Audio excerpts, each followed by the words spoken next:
You'll see.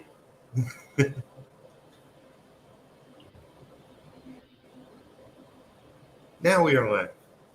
Hello. Okay, now we're live. Hello, everyone. Welcome to Making Comics and Art. This is episode 244. This is Mark Torres of the Came from Radio, the official The Big Apple Con. I will be the co-host today, and I'm here with very own owner of this channel, Peter Retro Palmiotti. Woohoo! Hello, everybody. And we got some people watching. Hey. We have replicants saying, "Hey, dudes." Yes. And Doc and Mar. Hello. Dale's not here, but that would be awesome. Hey, Peter and Dale. And Ictus. Hey, buddy. Welcome. Is total excellence with is that a gator? That's a gator. That's his little picture is one of his comic characters. Is a bunch of wrestling gators. Ah, okay. Yeah. And for those that don't know, this is me. This is my other channel, Creator Owned Comics, which is also my Facebook group. This is going to be epic. This is Mark's channel. We're just testing some things. Oh, who's with you in intros? Yes. That would be me, Mark Torres, of the Came from Radio, the official Big Apple Con. I am your co-host for today's live stream, which should be about 3 hours long, to see how long it takes for Pete to do a inked page. The timer starts now. Go, 3 hours. That's the question. Okay, so a bunch of things. This is a character, Reaper Destroyer. The campaign is currently live on Indiegogo, and I meant to grab the link, but I suck. So it's got, I believe it ends 3 a.m. Now, I've had a long day, and working on this piece is something I've been meaning to do for quite some time. It's just life and my schedule have been insane. I'm just going to go as long as I possibly can. If it's until 3 a.m., perfect. If it's 2 or 3 hours, then that's fine too. Do I plan to finish this piece tonight? No, but one never knows. I plan to take my time with it, and there's some stuff I'll get into in a minute, but I'll make it bigger too. Might as well do that right now. And I'll make it more to screen so we're not looking at Mark's logo. Where is this one work better? I put the Indiegogo link in the chat so you guys can check it out. Make sure you donate. Oh, okay. Make sure you share. Ictus has moderator control, so he was kind enough to drop it. This is not the screen I want. Why isn't it going? What if I just do this? I never mastered the different screens you could do here. Go and back, Reaper Destroyer. It's not giving me any of that control. All right, I'm gonna just go solo. Will that work? That won't work. There you go. Yeah. I don't know why I can't do little, anyway, it is what it is. So can you share, Mark? I would love to go to the Reaper Destroyer campaign page for a moment. Can I share? Let's see. So there's a share button down below. Grab that. Oh, on the StreamYard page.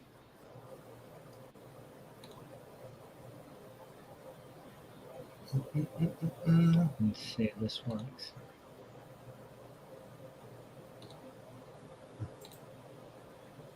It says That would be cover that, looks excellent. right? Okay, Am I here right? we go. You're sharing something. Let's go see what it is. And let me. I wish it was okay. Do we see something? Something's going on.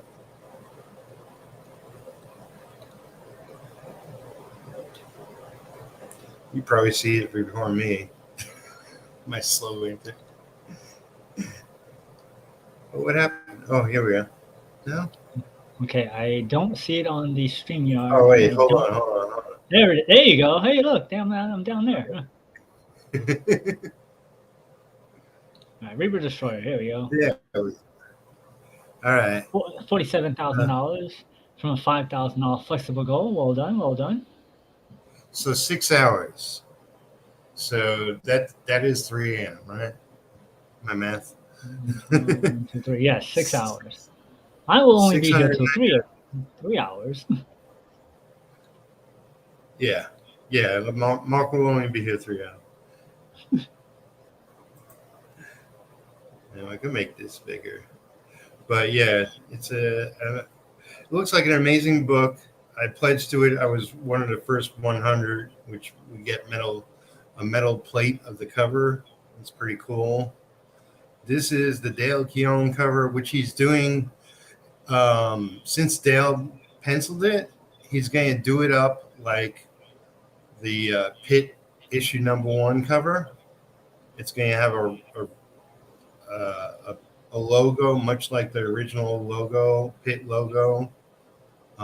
This is the Joe cover, which is a wraparound, which looks amazing, which is being colored by one of the top colorists.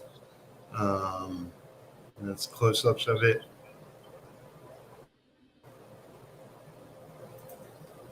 Yeah, it looks amazing. That's the character, Reaper Destroyer.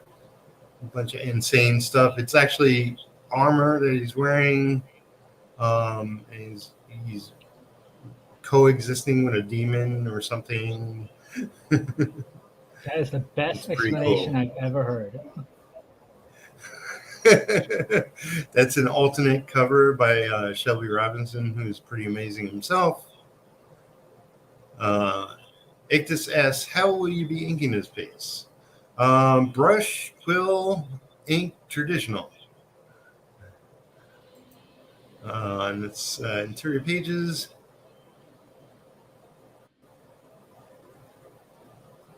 And we have Super Shine Comics. Hello, welcome.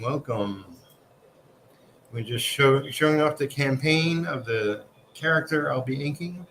So that's pretty much the face. What I'll be inking is a close-up of that face.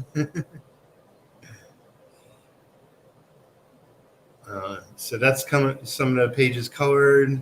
It's inked by 2 different inkers. I believe it's Joe Weems and Bat.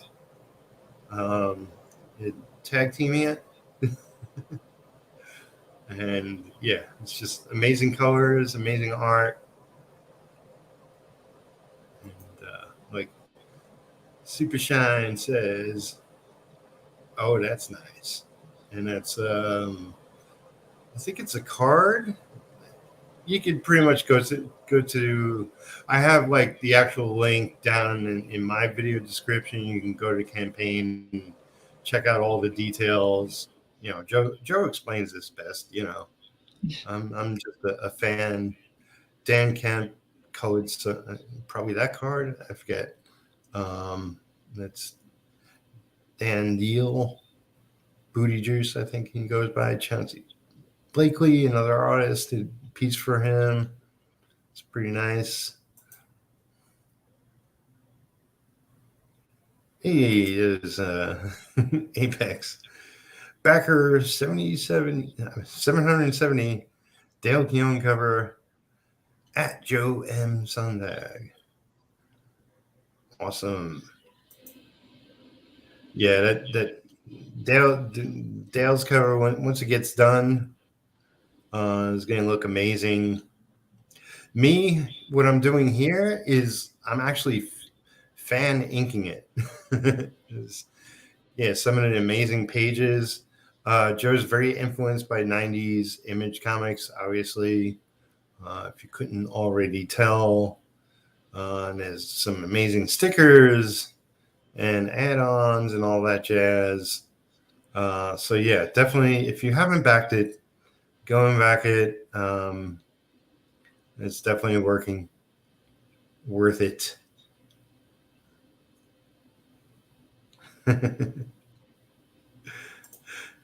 And Super Shine, you're too good, man. He means you, Mark. Oh, okay. But yeah, so that's what we're celebrating. We're celebrating the closeout of the live campaign. Joe already said yesterday, like, he's working tonight, so he can't do a closeout tonight, but he did one last night.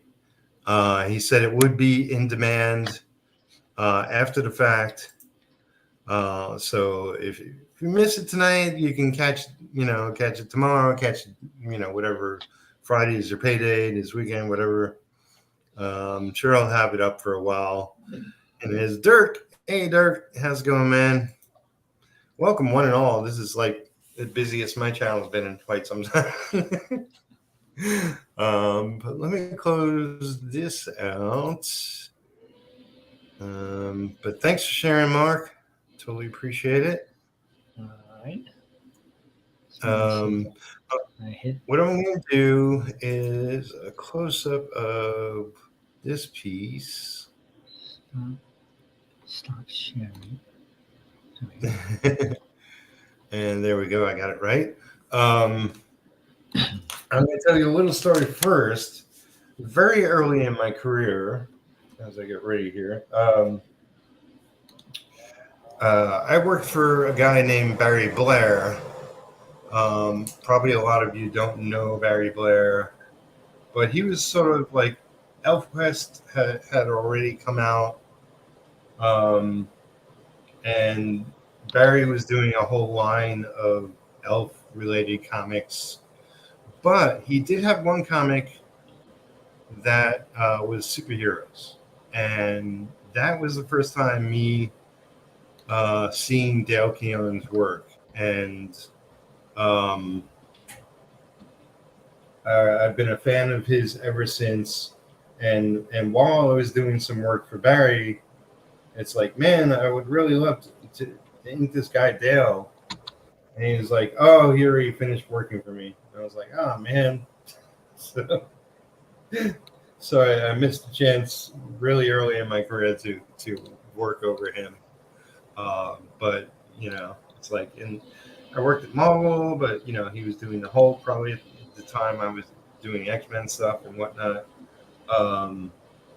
Yeah, it just never happened. But, as soon as Joe Sonntag showed off this piece, I was like, I think I want to ink that. I don't care if Joe does anything with it or whatever.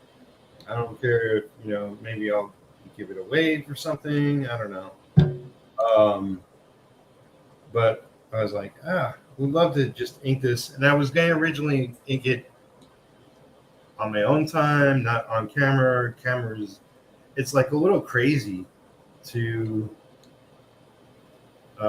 consider just, going and inking it on camera. But well, think of it as if you're at a convention and people are just watching you right now. Like I said, I've already had a full day of inks and other things, and I'm trying to help you with your campaign. I got Wildcat Anthology. I'm helping Brian with his campaign. Got a lot of life stuff. Too many cats in my life. But the show must go on. And hey, campaign succeed. The cats get fed. If you like cats, you should donate and contribute. That's right. Definitely, like, the Wildcat Anthology link is down below, as is designated in the project I'm doing with Mark. Sign up for designated and go pledge, share, designated as well as Wildcat. Because their success means my success, and this fall is where I'm going to be working. I'm getting retro done, and then jumping into a Indiegogo campaign, full campaign with retro. So that will be at least 30 days. Longer if I can take it, but I don't know. I only did 5 days in the original campaign, so we'll see. Well, I see on a Kickstarter you can go up to 60. 60? Yeah, 60. And based on the information I've been learning about Kickstarter, they say 28 to 45 days is the golden time, the range you should pick.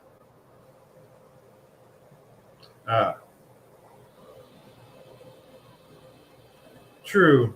I mean, it's like every campaign is different, though. I have some experience, and I've been watching other people's campaigns. I gave you some tips based on what I saw. You set up the page and whatnot. What did you think of my tips? Some of them. I live in the U.S., Sunshine Comics. Peter, do you live in the U.S.? I do. I'm originally from New York, Brooklyn, if you can't tell. I'm currently living in the glorious state of Kentucky, a small town in Kentucky. That's how Pete and I met at a convention in New York in the church basement of the Big Apple Con. He was sitting there, and so was Lou Ferrigno. Not side by side. No, you were further in the front, and Lou Ferrigno was way in the back. Well, actually, the church convention wasn't. Honestly, I forget where I was sitting because I was running around too much. It was like the way I remember it, because this was 20-something years ago, right? Yeah, it was a long time ago. They had the back wall was the quote-unquote celebrities, and it had like maybe 2 or 3 aisles, and you were in the artist area of the 2 to 3 aisles. Maybe. I do remember going all the way to the back, meeting up with some friends, and one of them telling me that Jim Stranko was looking for me. Do you remember that? I do not remember him being there. Well, he was there, but he had his own separate room. Well, I don't know. He was in the exclusive area. Yeah, I don't know if it was of the church. Yeah, of just him in a room. It might have been because there was a lot of separate little rooms. I mean, it was a church basement. It wasn't designed to be a convention place, Yes, but Superfine Comics, 20 years, give or take. probably more taking than giving. Yeah, I mean, I've been in comics for 30 years, so officially right now. But yeah, it's definitely because there was before the church con, there were the bigger New York cons at the Javits Center. But there was only 2 of those. Well, the reason they shut it down or whatever happened is I heard, you can defend me or reject me, is I heard we stopped going there because the mafia took over it or something. Well, you are close to what I heard. Okay. Which was that the fire marshal closed down the convention.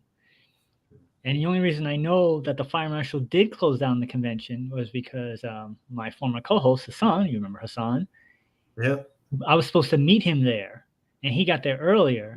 And he calls me up on the phone, and he's like, "There's bars on the gate because the fire marshal closed it down. They're not letting anybody in." And that's because the mob was there, and the right people didn't get paid, and therefore they weren't being let in. Only in New York, baby. Yeah.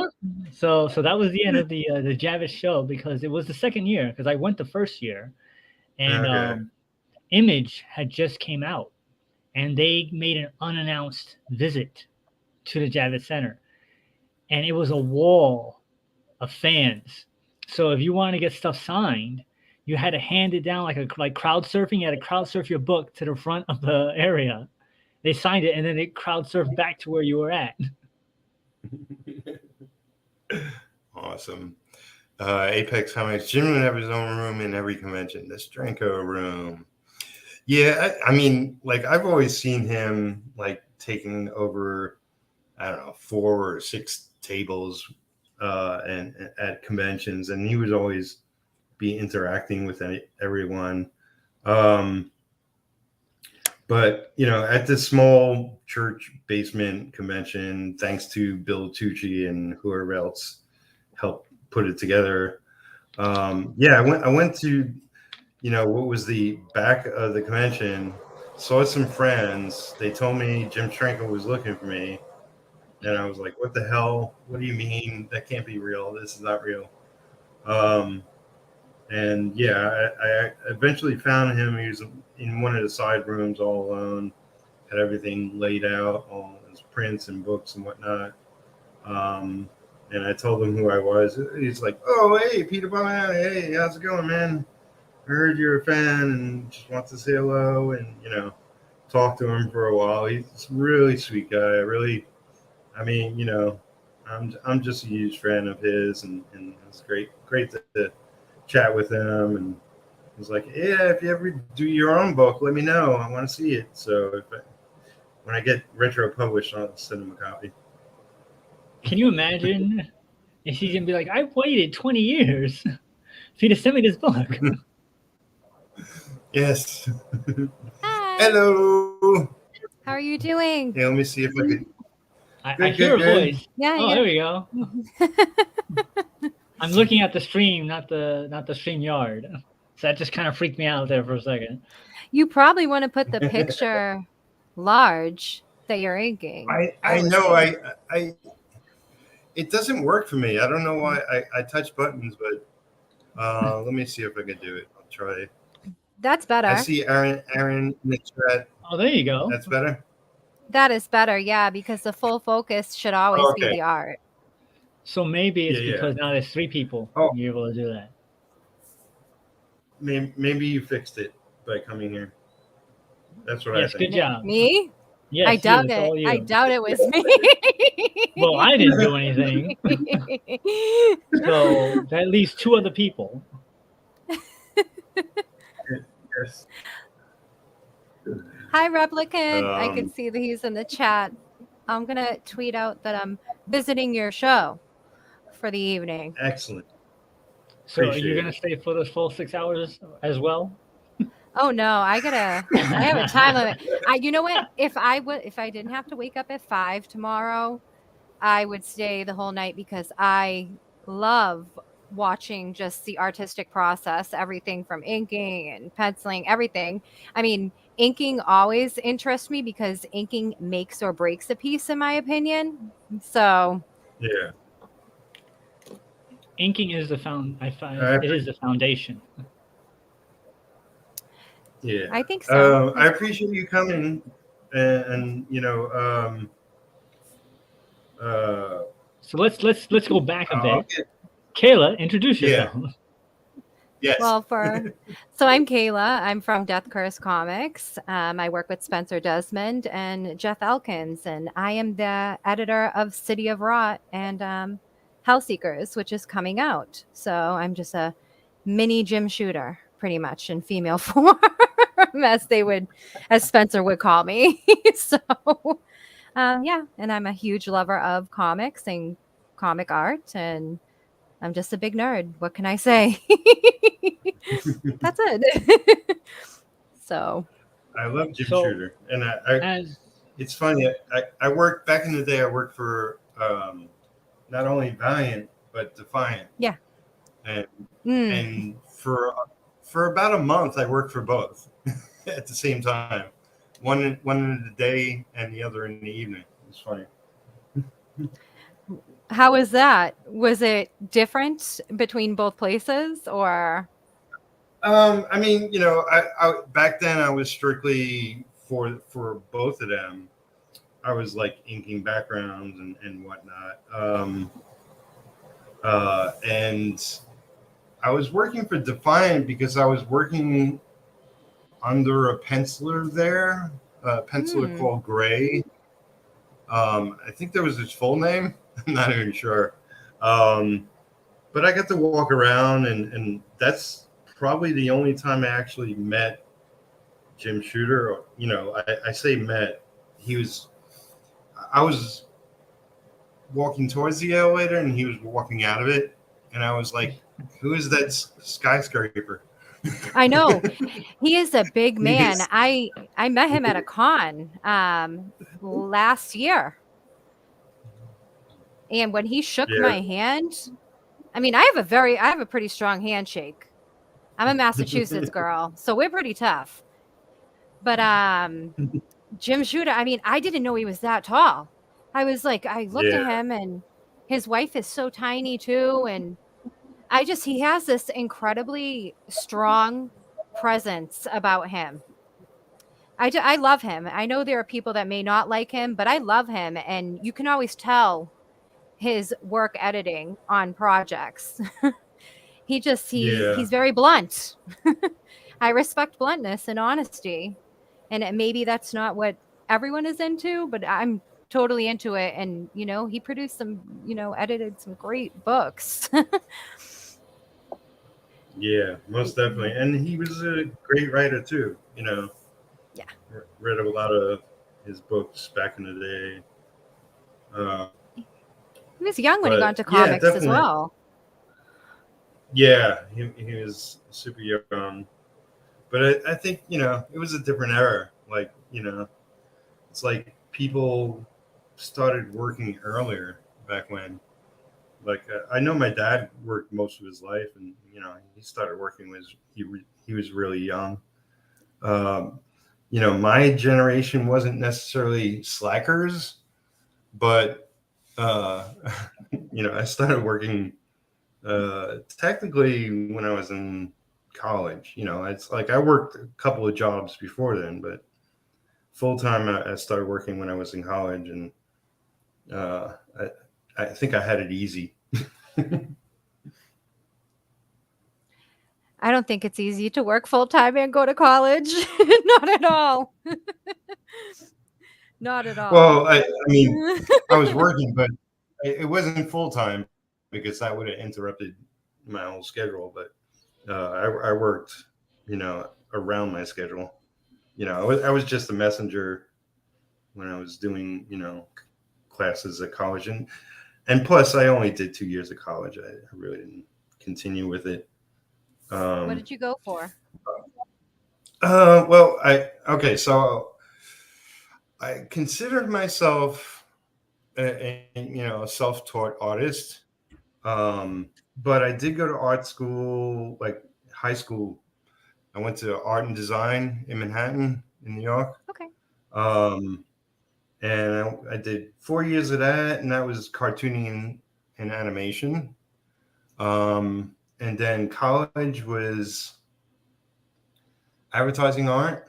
Although I took every kind of art related class possible and screwed myself because I burnt myself out. But you know, between the you know, in those 6 years, I did, you know, consume a lot of art related stuff. I only really had two good teachers as far as the art stuff goes, like two teachers I remember that you know taught me anything. Because you know, art school back then, it was, here's a project, finish the project, next project, finish that project, next project, and so on. I can't. That would be overwhelming for me. I love art. I've never been able to, how can I put it? So I can look at art. I could tell someone what they've done wrong. I could tell someone like where their strength is artistically. But when it comes to my hands, no matter how like how hard I've tried, and I've tried, I just don't have that gift. But I could literally walk someone through drawing a piece from nothing. I just don't have that physical artistic talent. I have, I guess, an artist eye. I don't know. My art form was what? Hair school. I went to hair school. People are always like, "Oh my god, you went to hair school." Yeah, I went to hair school. And then I So went you can back do a to massive school. ponytail, right? I can do a massive ponytail. I'm great with color. So what a lot of people don't realize is like in the beauty world, not that you guys may not be interested in this, maybe you are, but I got to say it anyways. In the beauty world, the color scale for art is opposite, like the color spectrum you look at. So I know most artists, they start at the lighter colors and move into the darker colors. We would start at the darker colors and go into the lighter colors, and then every color has an undertone under it. So it's actually very similar to painting, just on someone's head. Is that because most hair is dark, generally speaking? That I don't know why. You know what? They never explained that, but other than it was the underlying tone. So like black actually has an underlying tone of blue. So it would be like a level 1. A Right. true black would have more brown in it. It's very odd. And then brown contains red. Like if you look at a person with like natural medium brown hair in the light, they'll have red in their hair in the sunlight. And not that their hair is red, it's just the underlying tone of the pigment. So it's like color mixing would cancel certain colors, things that are used in art techniques. You just performed it on hair. So I guess I could say I paint hair. Yeah. If you say it like that, it makes me think that you're with a spray can and you have a line of women just going psh, psh, psh, psh. Well, you can't help me much. I shave my head. You could get a wig. You could keratin bond it. I mean, I don't really. The hair field really wasn't for me. I work in the disabilities field now, and it's way more fulfilling. And I am happy, and I get to teach about things like art therapy and just a lot of fun stuff. And I like to encourage the individuals I work with to draw and create. So it's an amazing, rewarding job. It's, art is definitely like, because a lot of people do art, like not only professionals, like, it's something that is calming. It is something that's, engages the mind, relaxes the spirit, like so many things. So I wanted to catch up on the chat really quick because I'm a broadcast artist and I don't have any special things here, so I got that's only temporary. I got too much going on this year, but I should be better off next year. Well, if you get the Wildcats book, that can help contribute to it. That's right. Wildcats? What? So my friend, he goes by CB Smallwood, created a character called Wildcat. It's not Jim Lee's Wildcat. It's okay. I was like, wait, Wildcats. I was like, hold up. So Wildcat Anthology is, I think it's like 6 different teams of indie creators along with CB himself. And it's an 80-page book, and it's all genres mixed in there. It's set up like the heavy metal movie, where it's Ooh. a wraparound story, kind of thing going on, and individual Wildcat adventures with the different creators. And I did a story written by Lucifer Storm, penciled by Abel Parsons. I inked it, and my friend Allison McLawn, she toned it and lettered it.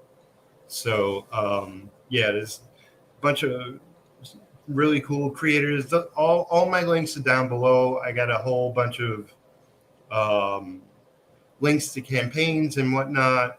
One of them being Wildcat. Well, give me the share screen so I can scroll that down right now, if you want. Yeah, let's see. I see it on here because I just got onto my phone. Yeah, Brian Smallwood Wildcat Anthology. It's the second one under crowdfunding. Yeah. I meant if you want me to share, I can share and go down like I did with the other one. Okay. Yeah. Click on that. I've been meaning to catch up with the chat, so let me do that. So Revenant says, "Hey, Kayla." It's funny. I know 3 Kaylas now. When's Kaylee though? It's close enough. It's close enough. Apex. Hey, it's Joe M. Sonntag's Lovely Time. And yeah, Apex says hi. Super Shine. Hey, Apex. Apex says, inking is very important. And then he goes, Death Curse Comics. Absolutely. My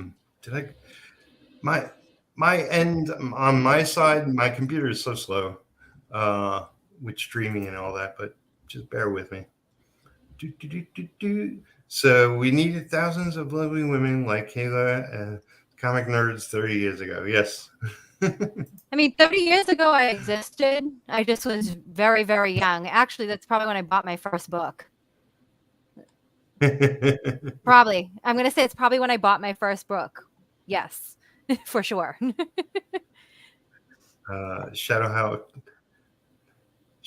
Talks says hello. Then hello. Okay. Supershine asks, you guys friends with Frank Salazar? Yes. No, Frank Salazar? Yes. I know Frank. He's been on this stream many a times, and he's in the chat many a times. So he's Salazar Art Nation. Is his channel, one of his channels. Anybody else got a Reaper Destroyer sculpt coming in the Destroyer tier? I'm not that rich, so I don't have the Destroyer tier, but I just got the regular book. Apex goes, I forgot Peter is left-handed. Yep. It's little known fact. I didn't know that at all. I feel that most people that are artistically talented or athletically talented are left-handed. I'm serious. Well, it's like I don't know.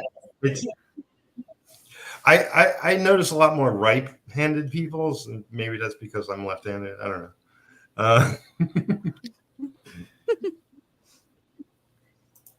Let's see. You get Shadowhawk, Hail, Derek, Apex Comics, Fembot coming soon.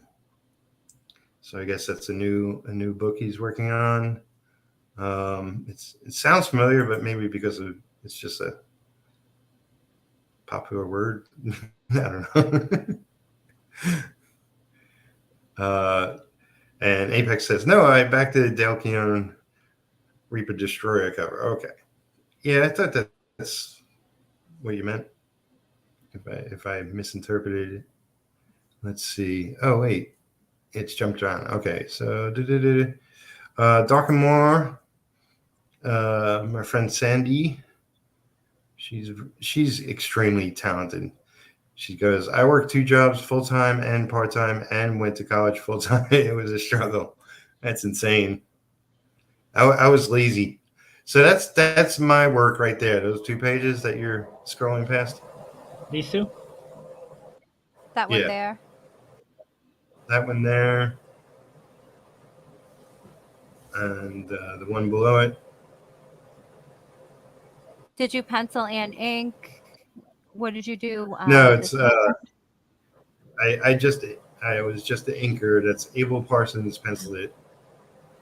So I really like I took on the story, and it's like 9-page story, because Abel penciled it, and I was like, oh, I want to work with this guy, so it was fun. I love the Did you also do the around grayscale? the eyes.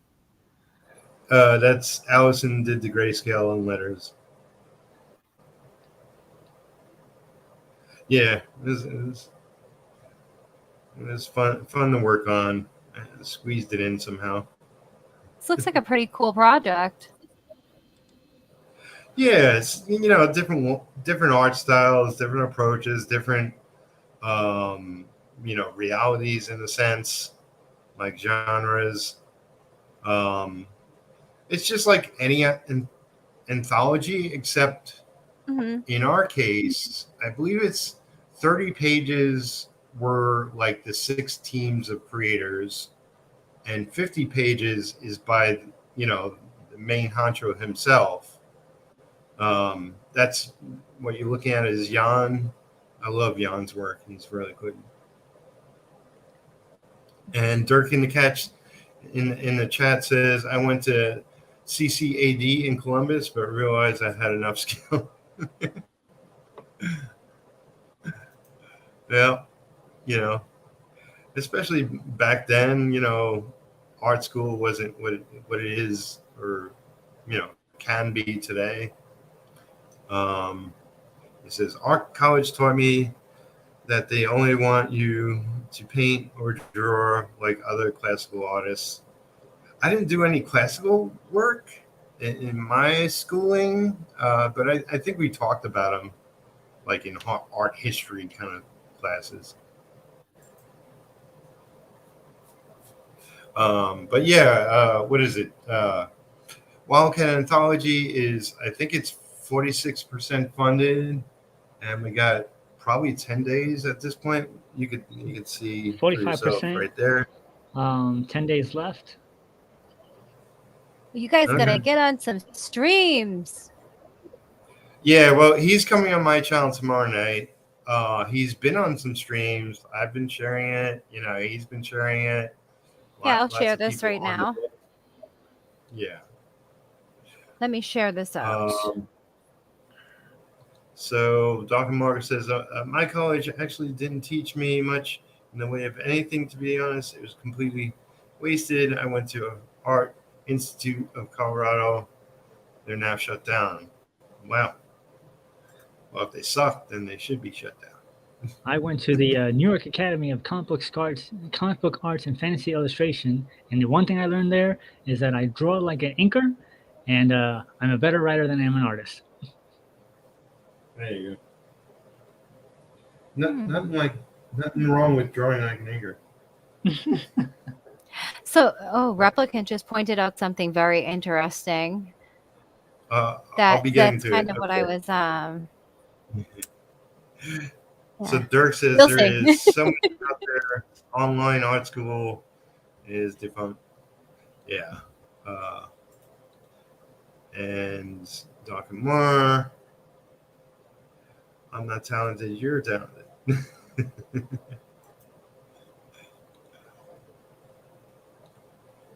Okay, so Replicant.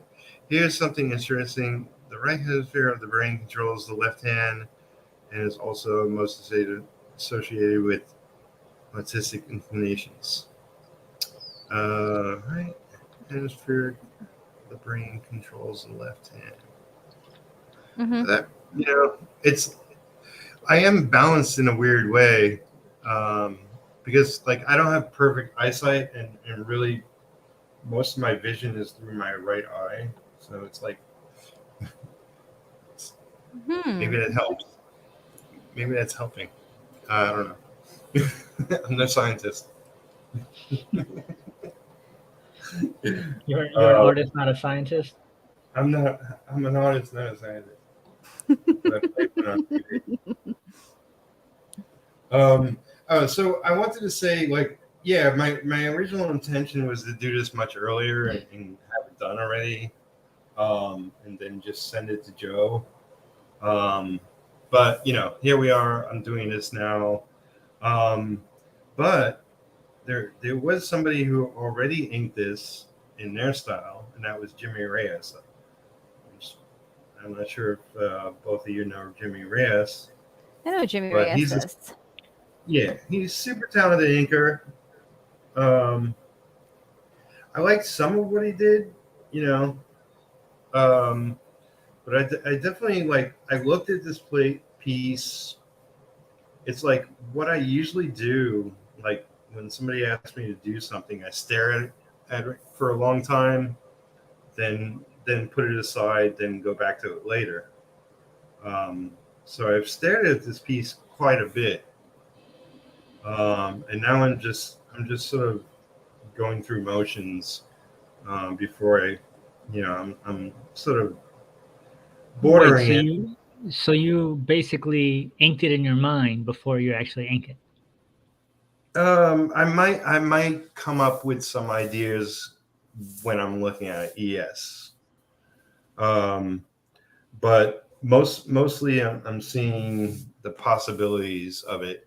Like, okay, one of the things that I meant to get into earlier is there's a lot of pencil marks here, not necessarily lines, but like pencil shading. And that's difficult to replicate. I'm not going to, it's not going to look exactly like it looks. That you could do with computer coloring. I could just do the heavy line work, which is, what's exactly line work. And then all this kind of shading that's the side of a pencil could, leave that for the colorist. But in this case, it's like, it's just going to be a black and white piece. So I may choose to do finer lines, or I may just choose to leave it out, still haven't 100% decided, but, and then there's like if this was just a typical page, this could all be jet black, but I could also leave it open if I do it some fine feathering. It's a lot of it is meant for interpretation, and I'm really curious, like when Dale's doing, Pit again, I'm really curious how his new work is going to look finished, and, even like who's the colorist going to be and how that will affect the work.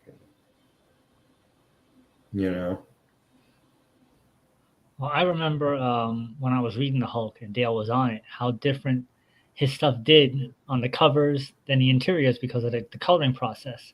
So I was like, wow, I think the colors really make a difference with especially his type of work. Yeah. Like that stuff was a lot tamer, like, not as bold. But it depends. It depends on the issue. I mean, that was like a monthly book and kill a schedule. That affects everything. But he really came into his own on Pit, and issue after issue. It was later in the series, maybe issue 7, went from 100 to 1,000. Like stylistically, what he was doing got really phenomenal, really detailed. Maybe part of that was the coloring and the inking and all that. Maybe he spent more time on it. I think the issues became slower and slower in between, but yeah, I really didn't know he was so well. what he was capable of until Pitt came around. Like, I always enjoyed his artwork, but yeah. When that comes out, that is going to do so well. The Pit, when he's done with it, he releases it, he does his campaign. That is going to do so well. That's going to be super successful because shops are going to want it too. So there's going to be your backer crowd, and then there are going to be shops that want to get Pit in their shops. So that's going to, I think, set a new tone when it comes to some of these shop owners. And I have experience. I mean, I worked in shops almost 13 years. I'm just seasonal now at this point, or I go to shows to work the shows. They're going to want that book. So they're going to be forced to navigate away from Diamond in a way. And hopefully that will lead them to get involved with other indie projects. So I think that would be great. Yeah. I think that would be great for just the comic industry as a whole, especially like helping keep the shops afloat. Shops are closing because the internet. That's just the reality of it, you know. I like Larry Harrison, who runs Harrison's Comics and Collectibles in Salem. He always says, "I'm not worried about the shops. My competition is the internet."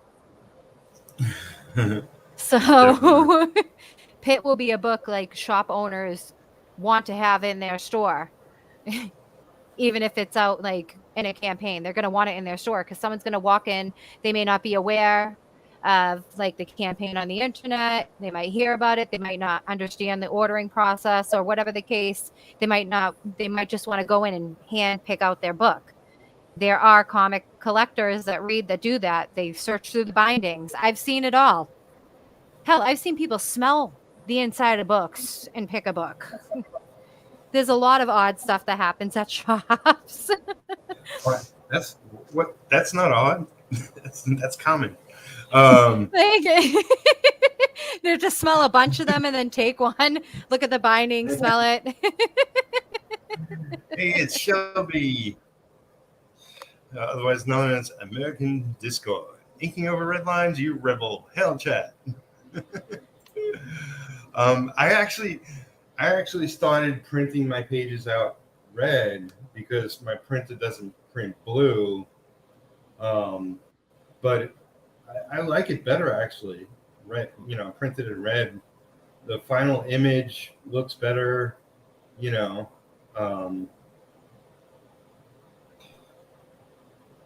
it's just, especially with this piece, it's fitting.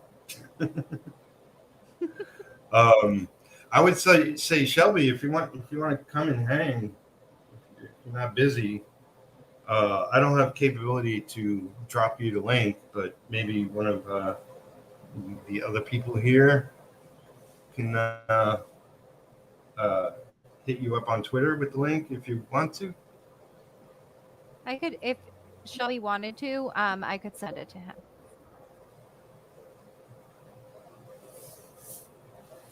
So I think I heard Shelby is inking a Dale cover. I'm not sure if it's this one or what Joe's plans are as far as if he's doing finishes on this or he's just coloring over it. I'm not sure.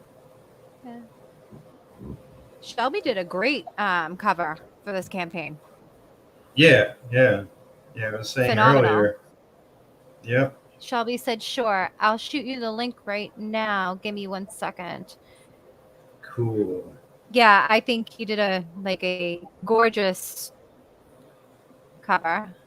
Let me. I saw it in black and white, and I was like, you don't see the actual artwork in the color piece because the color, while the coloring is really good, it covers a lot of the nuances and details. I'm a sucker for, all the feathering and hatching, and I saw the black and white piece and I was blown away. I was like, damn. You know when my obsession started with that book? When I got the ash can for it. When I got the ash can, I was like blown away. My only complaint was that it was short and I wanted more. And I was like, this can't be all you're doing. Like, are you doing? And he was explaining, like, oh, it's an ash can. Joe has an incredible, unique, nuanced way of recreating like the 90s style, but it's his own style. It is his own style. It's amazing. I mean, the design of the character, that is an amazing design. It's eye-catching. It's energetic. There's an energy to it. It draws your attention and it holds your attention and you want to know what's going on. Yeah. And it definitely looks like a character that was created in the 90s, and the art and work he's putting into the pages is phenomenal. The story is phenomenal.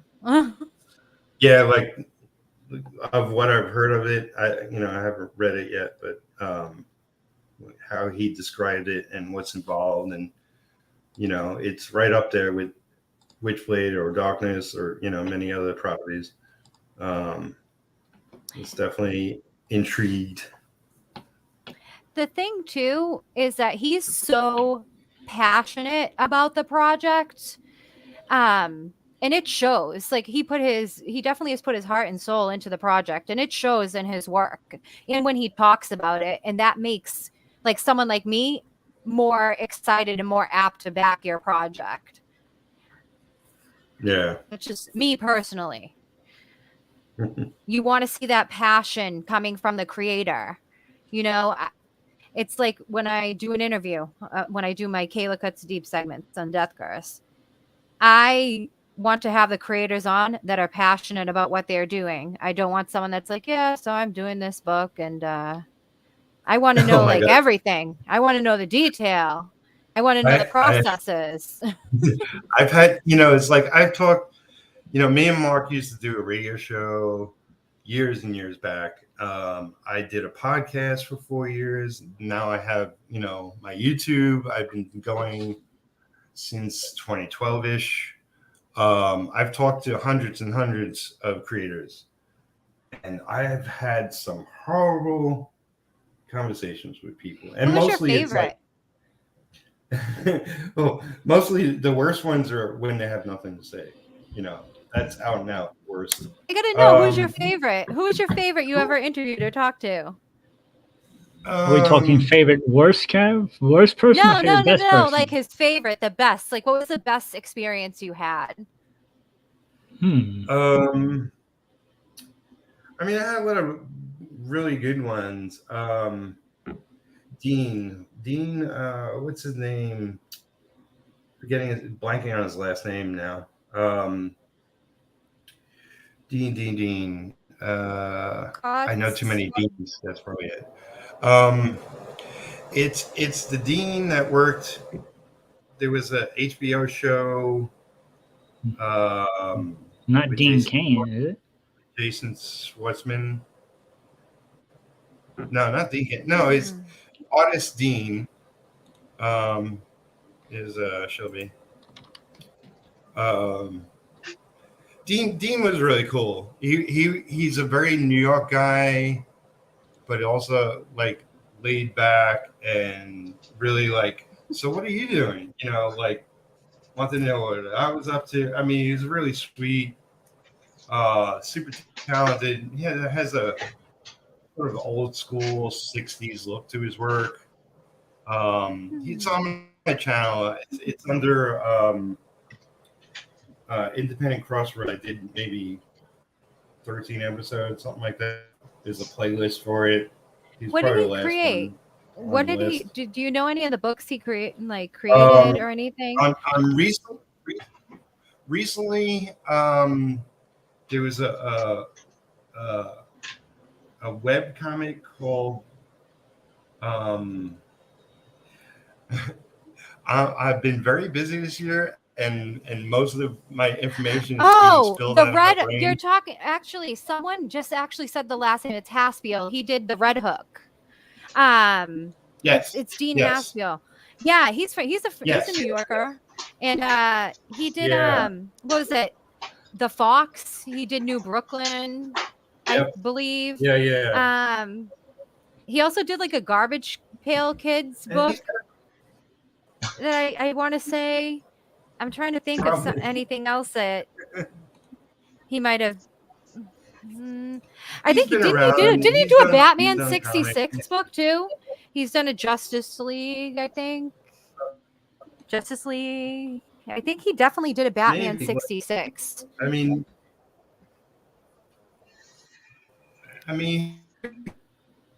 to the guy who passed away, who did that like old looking Frontiers DC book with all the DC characters, Justice Jansen, Darwin Cook. Yeah, Darwin Cook. He's very similar, like stick to Darwin. So I don't want to confuse what one did it over the other, but he's done a bunch of work. You can look him up pretty easily. Just really sweet guy. My That's favorite awesome. was Welcome, Shelby. Robert Culp. Hello, Shelby. Introduce Hi. yourself. Shelby's working on something. I'm Shelby. Find me at americadiscord.com. There we go. Okay. What are you working on, Shelby? I'm working on a back cover for one of the Reachtality books right now. Ooh, can you show Yeah, it? I'm not inking. I do have the file. I do have the file for this one. No, I just have it blue lined. I just started penciling it a minute ago. There's really not much to show. Yeah, but I got that cover piece to work on. I'm just not really feeling it right now. I finished working on I reorganized my office, all of my books. I pulled everything out. I reorganized because it just got. I had a pile going from the floor up to like this, like almost the ceiling, of just like books everywhere. And I have. Well, I was stepping on stuff, so I decided to spend 3.5 hours or so just reorganizing. And so I literally just finished that. I saw you were streaming. I saw Crackhead Jeremy streaming. I jumped over, said hi over there, and said hi over here, and saw you guys offering the link. So I was, yeah, I'll come over here. Cool. So, Yeah, Kill, are you familiar with Robert Culp? What did he do? I'm not familiar with that name. He is an actor. He was I Spy. He was Patricia Heaton's dad, and Everybody Loves Raymond. Okay, all right. Now I know who you're talking about. He would be my favorite interview that I ever did. He was your favorite interview? Yes. I met him in 2008 because they were going to do what was that TV show? Greatest American Hero comic book. And they were promoting it, and I got to meet him and interview him. Oh, that's really cool. That's super cool. Mark's done a lot of interviews himself, so like he has interview experience. With me, when I interview people, I don't, it's like not a hardcore interview. It's more casual. Lately on my channel, if you catch an interview, it's I'm working while I'm talking to somebody. So it's just like, hey, what are you up to? Hey, Pete, remember when I used to send you out to do the interviews in New York Comic Con? Yeah, my greatest experience was one year. I had a entourage of people with a camera as I was interviewing a bunch of people, and I literally ran around New York Comic Con like a maniac in a silver suit. What year was that? I don't know. Over a dozen people. Early 2000s. I'm gonna say Okay. 2006, 7, 8, around that time. 6, 7, 8, maybe. Oh, okay. I didn't work New Yeah. York then. I've never interviewed anyone at New York Comic Con. I worked it as a vendor, which I suggest everybody does at one point. I mean, but I was with a shop. I wasn't doing I didn't get to work with one of my artist friends or anything like that. But I suggest everyone works New York Comic Con once in their life for the experience of it. And go when it first opens and stay during setup and watch everything get set up, just everything. I watched them put together like a Resident Evil house. I watched them do Legos, like a Nice. whole Ninja Turtle wall for Legos. I watched them set up a ton of crazy stuff. Like they did a big Dragon Ball Z thing. It was super cool, but it was a lot of hard work and it was super hectic behind the scenes when you're there with the shop. You're literally locked down in there for hours, and we drive up from Mass. Yeah. And I go wearing all my Patriots gear, so I get a lot of crap from everyone in New York. You get the eye. I get a lot of crap, but I don't care.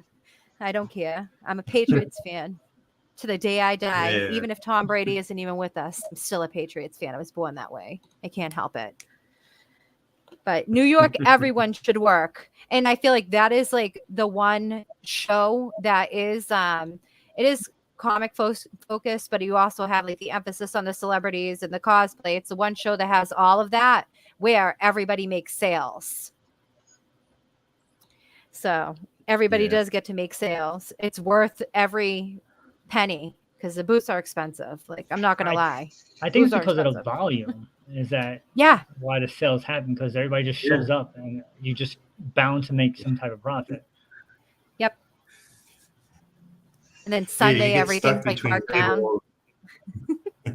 If you're walking around the convention, get stuck in between tables, and you're like, I'm going to be here for 30 minutes. I can't move, so I might as well. But I've never done press at New York. I am jealous of you. I always wanted to do press at New York. I was like, I just want to be like the April O'Neil of the comic book world and get people to express their truth about everything and tell their stories and share their passions and their dreams and share their artistic secrets. That's always been my thing. I can tell you that the press pass does open doors. It's really, really awesome to get one. And by the way, it was 2007. I just looked up the old videos. And apparently, Peter, you weren't on camera. You just had the mic shoving in people's faces. There's no... Some of it had me on camera. I just looked at 3 of them, and all I see is you shoving a mic in Peter David's face. Jimmy's face, Amanda's face, and I see a microphone and the camera's on them. I was on camera with Jimmy and Amanda. I know for sure because I think I put those clips on my channel. Okay. I did not go through the whole interview, but from what I saw, I was like, where the hell's Peter? Peter, were you at a Wizard World, New York in 2014? Wait, was that No, the one where they had the showdown between New York Comic Con and Wizard World? I think so. I'm just asking. Someone shoved a mic in my face. I was asking if it was you. I was standing there trying to make a sell, and someone came up and was like, "Poof." No, we only sent him to New York Comic Con. God, my interviews were really kind of ghetto. I didn't have a microphone. I just was sent with my phone and record everything. Everything's still on my phone to this day. So that was a weird experience. I've never done New York Con, but I did. The only New York show I've ever done was that one year, the Wizard show. It was. Yeah, they had the whole Karate Kid cast there. What was weird, I mean, it was before Cobra Kai was even a thing. So really, yeah, they had all those. Yeah, they had all those guys there. I'm trying to think who else was there. I don't know. It was like a very small show though, like weirdly small. Maybe only 30 vendors. Yeah, but it was like expensive too though. Since Wizard is gone, I can throw down this bit of information. That particular show, I remember that because we had Lance Fencerman on our show, the head of New York Comic Con, and he was saying how they were welcoming Wizard conventions, like, you know, we're all friends. Wizard was not having any of that, and they were removed from that convention. Really? They were escorted out by security. Well, Wizard, I think, made a. I don't know. Can I say something? Is it going to offend people if I say it? Just about. You're gonna offend somebody. I know, but I just I don't want to rub anyone the wrong way here. So Wizard Cons used to be great, and now Fan Expo has bought a Wizard. And I've done many Fan Expo shows, and I personally do not like the way they run. They're not great to press. They're not great to the vendors. They treat the artist as second-class citizens there to the celebrities, and this is a Comic Con. The artists and the creators of the comics should be number one over any celebrity that's there. It has become more about cosplayers and the actors and actresses that are there. And I just, I'm not it's a Comic Con. I understand people that do comic movies and everything, but the focus for Comic Cons should be on the comics.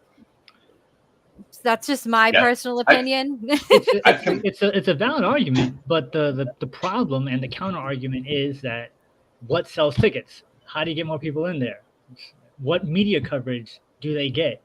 Celebrities and cosplayers. If you look at any type of major media coverage, that's what you get. So if I'm running a convention, I'm like, well, if that's what all the coverage is getting, that's what I'm going to put in there. That's how I'm going to sell tickets. Whether it's right or wrong is a completely different argument. But I'm just saying that's probably the logic behind it. Well, I can understand that, but I've been working smaller shows lately. The 1 day, 2 day shows, smaller shows. And shops have been making a killing. And the artists that are there and the creators that are there, like smaller shows are getting bigger named people because they enjoy working the smaller shows. They've told me they make more money at the smaller shows. They're around more people that they can have a conversation with.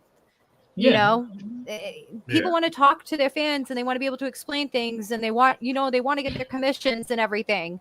The celebrities are making a lot of money at the cons there for the most part. Some of them do get paid to be there. How do I know? I know a couple people that are handlers. They do get paid to be there. Some of them. Some others actually don't. get a guarantee. Yes, but it's not the same with all of the artists and the creators, and that's why you're going to see more bigger named comic book artists and creators start to work smaller shows. Like I'm talking about smaller shows where the door fee is like $10. So that means people have money to come in and spend on what they want. And the volume's good. Like the last show that I worked was in Boston. It was run by the people that originally ran Boston Comic Con. And it was an amazing show. It was run so well. Everyone was treated so good. People were so happy and everyone was spending money. I was taking dollars left and right. I almost felt like I was in a strip club or something. I was like, all of this money, we haven't gotten thrown money like that in cons in a while. It was almost like New York Comic Con standard money on a Sunday, where everyone prices everything down and everyone's like, buy. People were there buying, and even people that, the indie creators, they were selling their books and everything because everyone that was there, the attendees, they were there just for comics and to buy comics. And it's so great. I love it. It's great for this industry. I scared Shelby off the screen. The audience actually also makes a difference, because I know when I did Wizard Philly, it was a different crowd than doing a New York show. And sometimes in New York Comic Con, you get people saying, "Hey, you like comics?" Like, I don't like comics. What the hell are you doing here?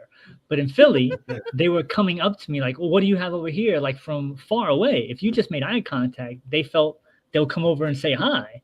Whereas in New York, you're a New Yorker. You got to put the head down, put the little horse things on sometimes, just keep it moving. Yeah, it's true. Let me catch up on the chat a little bit. My friend Jay is here. Peter, the voice behind the camera, seems not unusual, really. Joe Ball is here. Welcome. Hello, Joe. I'll get to your other comment in a second. I guess I'm going backwards. We have Landon here. I'm doing good. And he says, did the reorganizing help get you back in the creative flow? Reorganizing.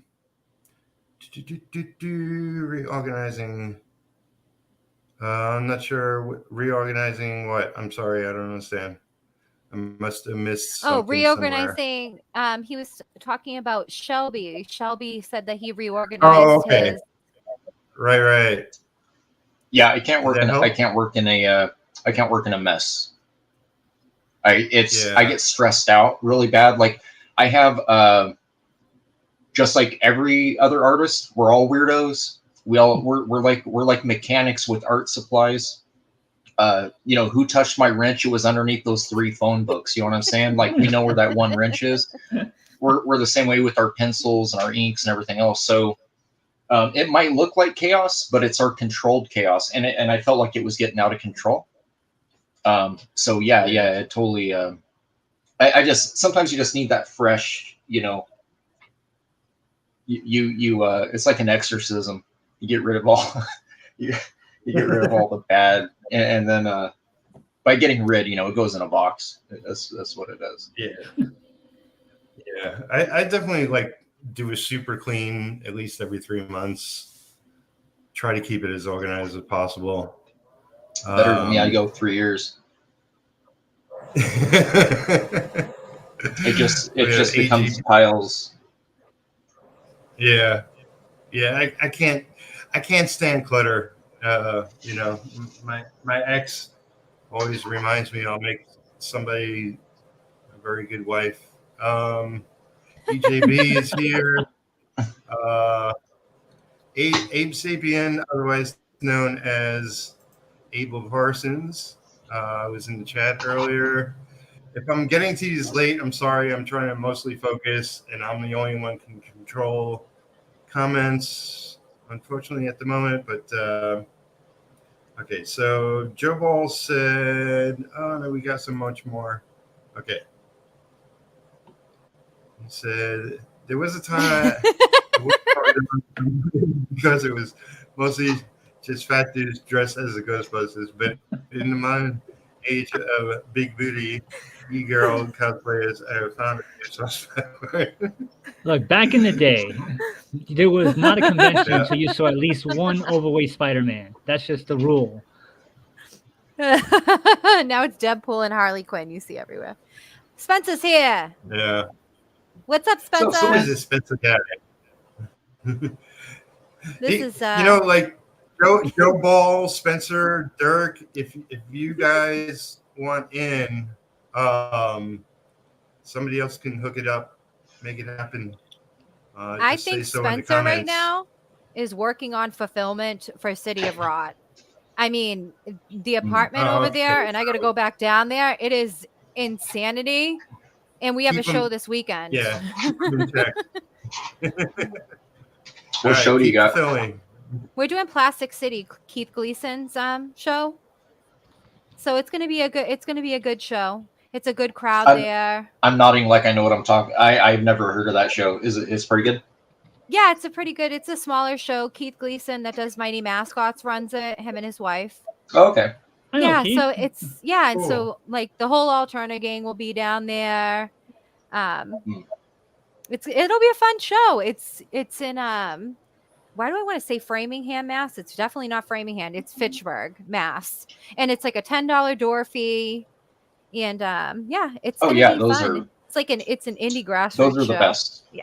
Yeah, those are the best. I used to do between like 35 and 45 shows a year, and 90% of them were the Western side of the United States. You know, Hawaii, California, I've never Vegas. done a West Coast con. Yeah, California are pretty terrible. I haven't done a California show in it's going on 4 years now. I haven't done a Cali show. People that I know living there actually don't do them anymore either. Sounds San like Boston Diego, Comic you know, Con. I mean, there's some that are like for sure okay, you know, like San Diego, but even like WonderCon's not a sure thing anymore. My last WonderCon was super weak. It was so bad I left on the Saturday night. I didn't even hang out for the Sunday. I was like, I'm getting out of here now. Wow. 7-hour drive home. I live in Arizona, so. That's Mark is the fourth Beatle. I mean,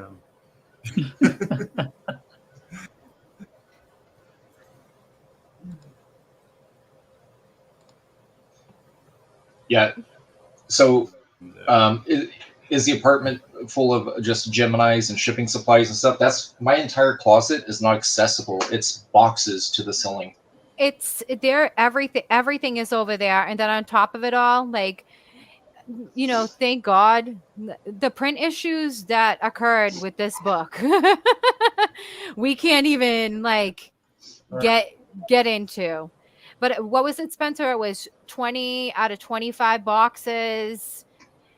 Something went wrong with the newsprint roll or something, we believe. But we have enough books for fulfillment, and we have some for the con. So that's good. It's just the rest of the stuff.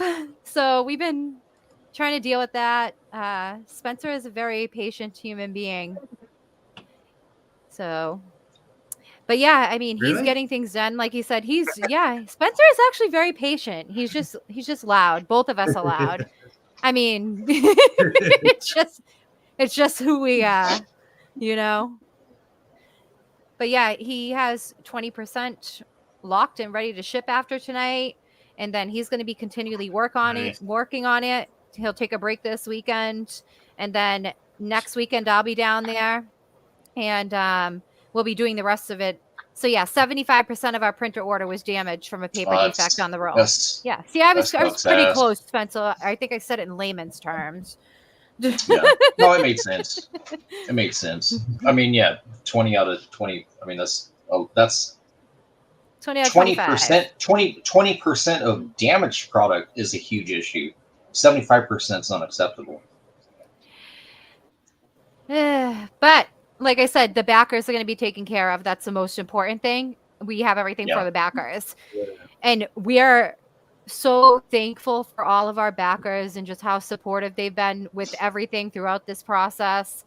And I mean, it also helps too that we have been as transparent as we can be about every situation that has occurred.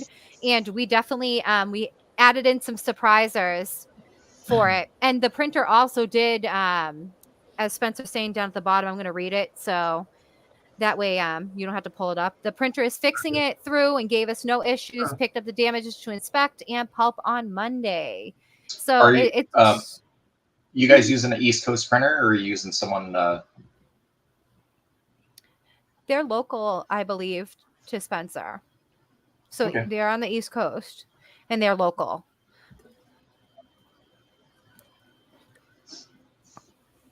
Cool. Oh, Rex is here. Yeah, Rex too, and welcome. If you guys, you know, Shelby, Kaylee, if you want to share links to, you know, your books and what you got going on, you know, yeah, let me see. I can share. I think, Spencer, are we no longer in demand? This is a question that I need to find out, because if we're no longer in demand, then I don't know if it's... I'll just wait for his response. Shelby, you can show your stuff. Sure. Yeah, I actually, I have a thing going right now with... Oh, God, it's echoing. Oh, I hate my voice. Oh yeah, that's what I meant. Sorry, Spencer. Sorry. All right, the campaign's Oh, I don't know locked. that I'm. Okay, Are I you guess screen that'll work. sharing? The man Oh, himself. I was throwing it. Oh, Joe Joe's Sonntag. I was throwing it in. here. Hey, Joe. I think Joe's Yeah, I doing got his this- second closeout tonight, like his stream tonight. Sorry, Shelby. I'm so Sure. rude. No, you're Joe's- good. You're good. I'm multitasking. Like most men, I can't do it very good. There we go. All right. Let's see. So I Alright, show you yes. something. And All right,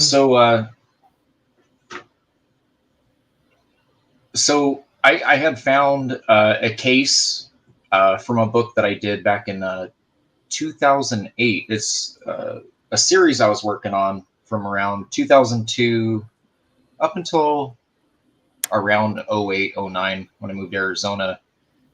And it's this book right here.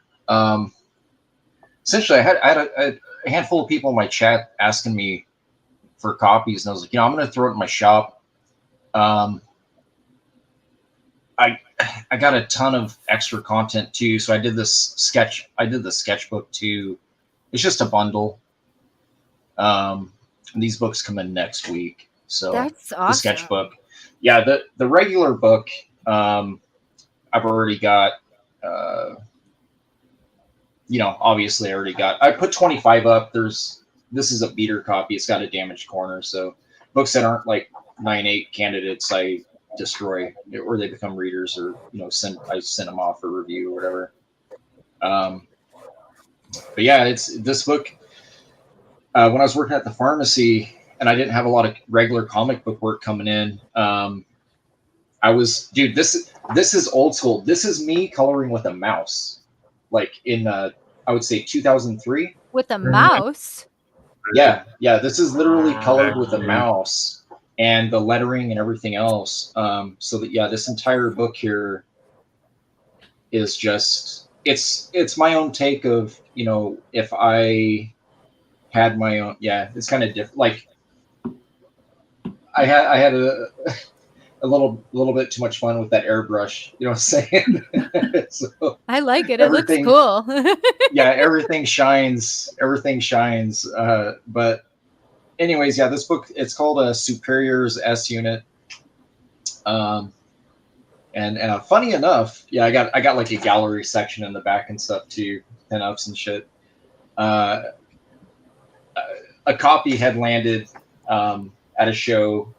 I love with, that piece. Oh, thanks. The one that you just my held up? girl. I love My that. Emily Cancer. Yeah, she's actually a terrible character. She walks around and makes people get cancer. Like she's a terrible, and she's based on an ex who's very cancerous. Really? I wonder why that is. Yeah. So and this is way back. Yeah, this is way back, like Does the 1996, ex know 97. that she was based on the character? Yeah. I was a single dad for like 10 years. I have 2 boys that are adults now. Their mom was a terrible person. But anyways, I got a case of these. I think I put 25 of them up, and I was like, I feel kind of weird selling it at all. So I was like, you know what? I'm gonna actually make people pay for the sketchbook that I'm throwing together. And a lot of the sketchbook pieces are from that. I had that auction on Shay on the Red Valkyrie channel, and I auctioned off 2 pounds and 6 ounces of sketches. It was like 400 sketches, and most of them were character designs and prelims to this series. And after that auction, I went in the bedroom. I have these Kelly paper boxes full of originals that I was drawing back in my pharmacy days. And I got like 700 pages finished, but only 400 of them are paginated. So the rest of them, it's gonna take some moves to get them to make sense with the rest of the book. Like some of them were things I was like, oh, this would be a cool storyline, and I would do like 8 or 9 pages, and I would just ditch it and then just start working on something else with the book. And it's all smoke and mirrors. It's all over the place. But you can make it like a Crisis of Infinite Earths, that the world ended every time you stop the story, and then turn it into one guy's killing off all these different stories. It's, you know, the way the book is, it reads like a soap opera. It like superhero soap opera. That's the only way I can describe it. It's bizarre. I think at the time I was really into David Latham's book called Stray Bullets. It's an older book. Stray Bullets. Yeah, so I was trying to mimic that kind of like Tarantino's Four Rooms. I was trying to mimic that approach, and not everything has to intersect. Almost like that movie No Country for Old Men, right? You got 3 stories and they really don't connect. They do, they have crossroads, but the main characters never interact with each other. Yeah. Mm-hmm. Yeah, so it's kind of got that, you know, kind of approach to it. So some synchronicity within it. Yeah, I'm debating. You know, part of me, just because of the volume that I have of it, part of me is just like, I should just do these freaking 48 pagers and just literally just get them lettered and black and white to print and just do it that way.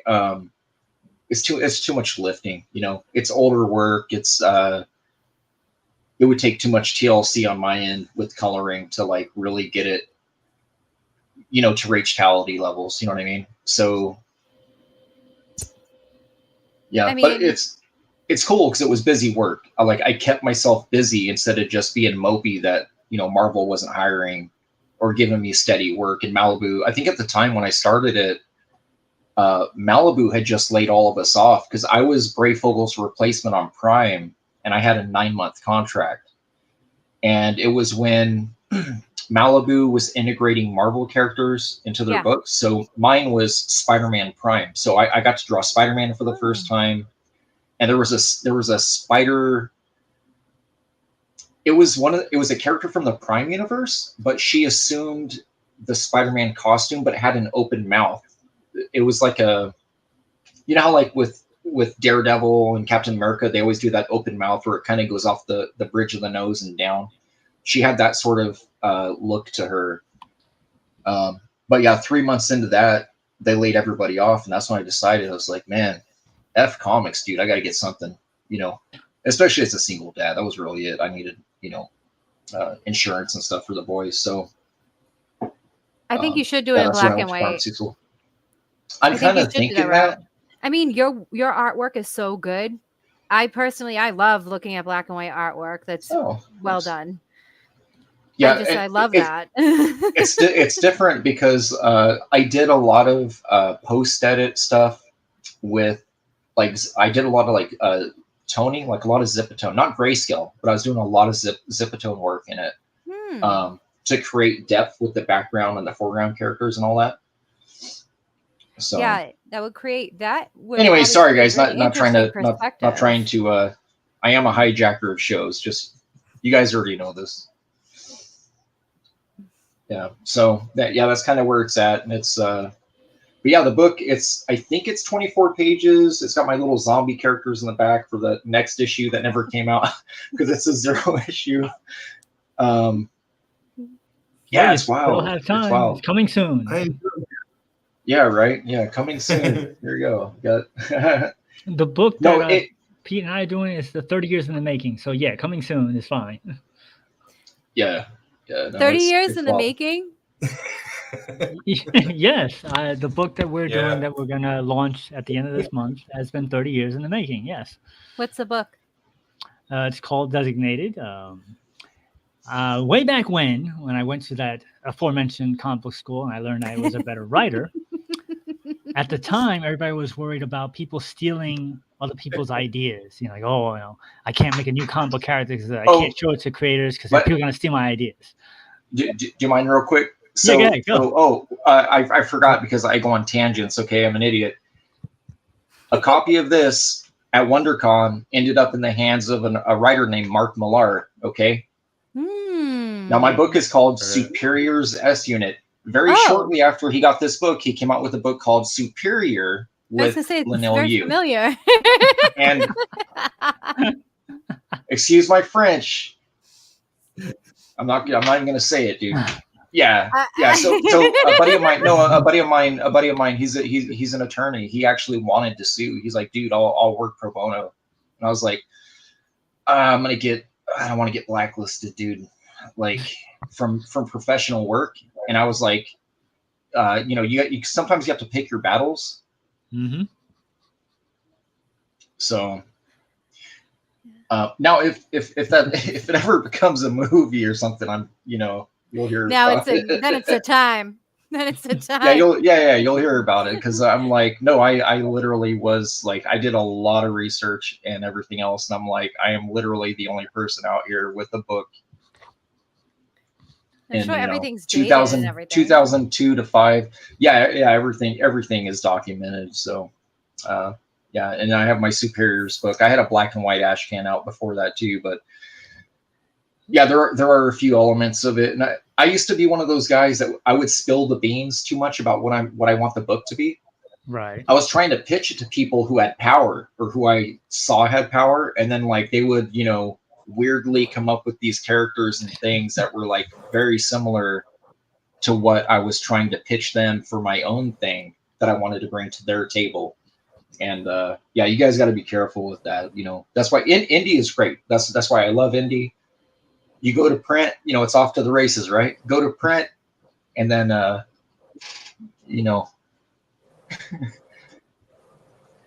Well, there is claim the originality of your work. There's a lawsuit going on right now. I don't know if it was resolved. Probably get resolved out of court. But the family of the person who made the Top Gun story in a magazine that the movie was based off of, the copyright to distribute the movie expired during the pandemic.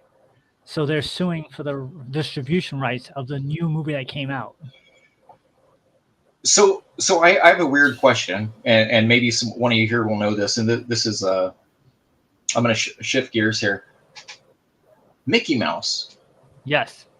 Mickey Mouse expired, right? Oh, mm-hmm. 3 years ago.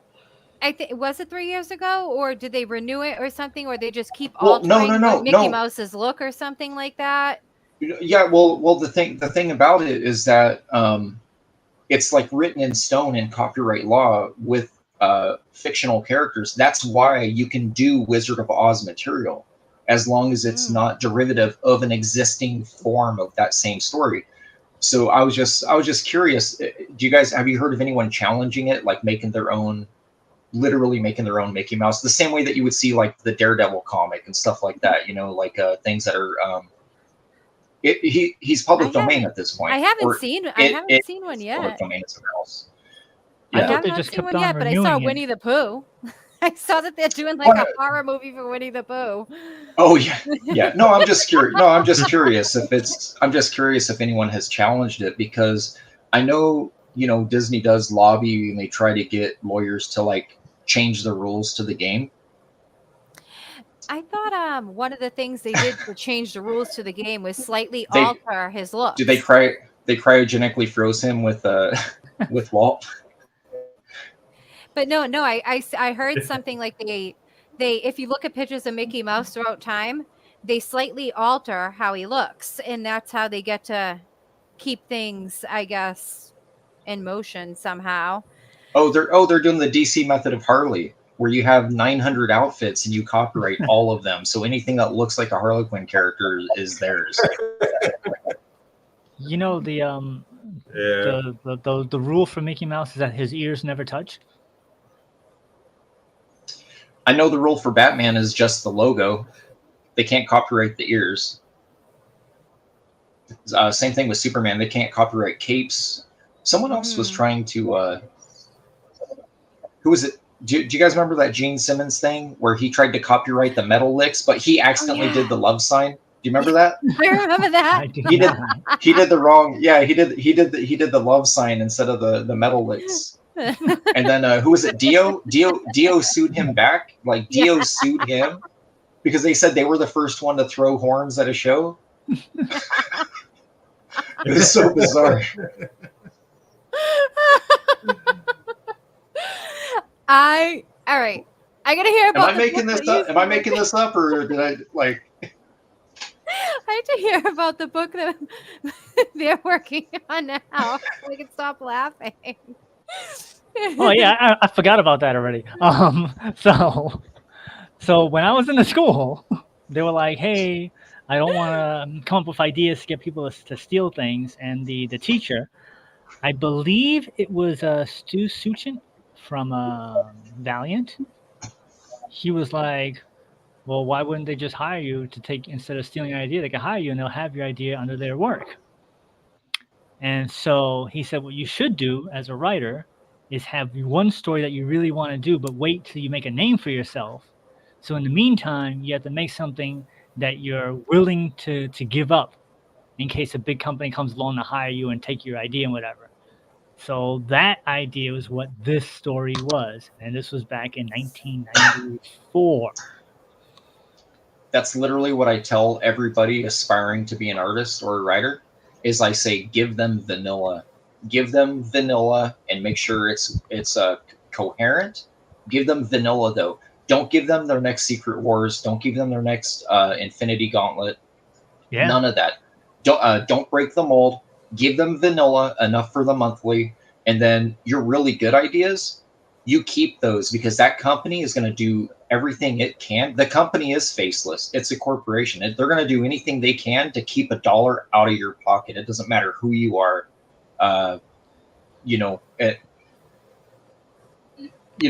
Frank Miller and all these other guys. There's so much stuff they created. Jim Steranko created the X-Men logo and was paid for like $5. Yeah, he was paid nothing for it. Look at like the poor $5. guy, the poor kid that created Venom costume. That poor kid was like $10 for that sketch. He's kicking himself in the balls every day. I feel like something like that happened to like a Godzilla character. Was it Biollante or something? They did a contest. Oh yes, it was Biollante. Yes. They did a contest or something for Biollante and whatever. Did they get mentioned in Stanley's soapbox in the back of Spider-Man 301? Did they get an honorable mention? That's usually what it is, right? Probably, like, yeah. We're going to print your name in the book. Yeah. We got this great, cool idea. Thanks, kid. Because, like, yeah. Now, 40 years later, everybody just line up and kick me in the balls. He can be like that guy at a convention. The kick in the ball guys who actually created Venom. You can come in, pay your money to see him, and kick him in the balls, being just an idiot. Well, one of the, I mean, some of it's really weird. So you'll have parents that allow companies to use, they sign contracts, right? The company's like, hey, we need a face for this thing. One of the shop owner's sons in Southern California, the son is now an adult. He's like 30, I think, but he is actually the kid that they did all the 3D renders off of for Syndrome from Incredibles. So that's him. That's literally him. His name is Scott Quinn.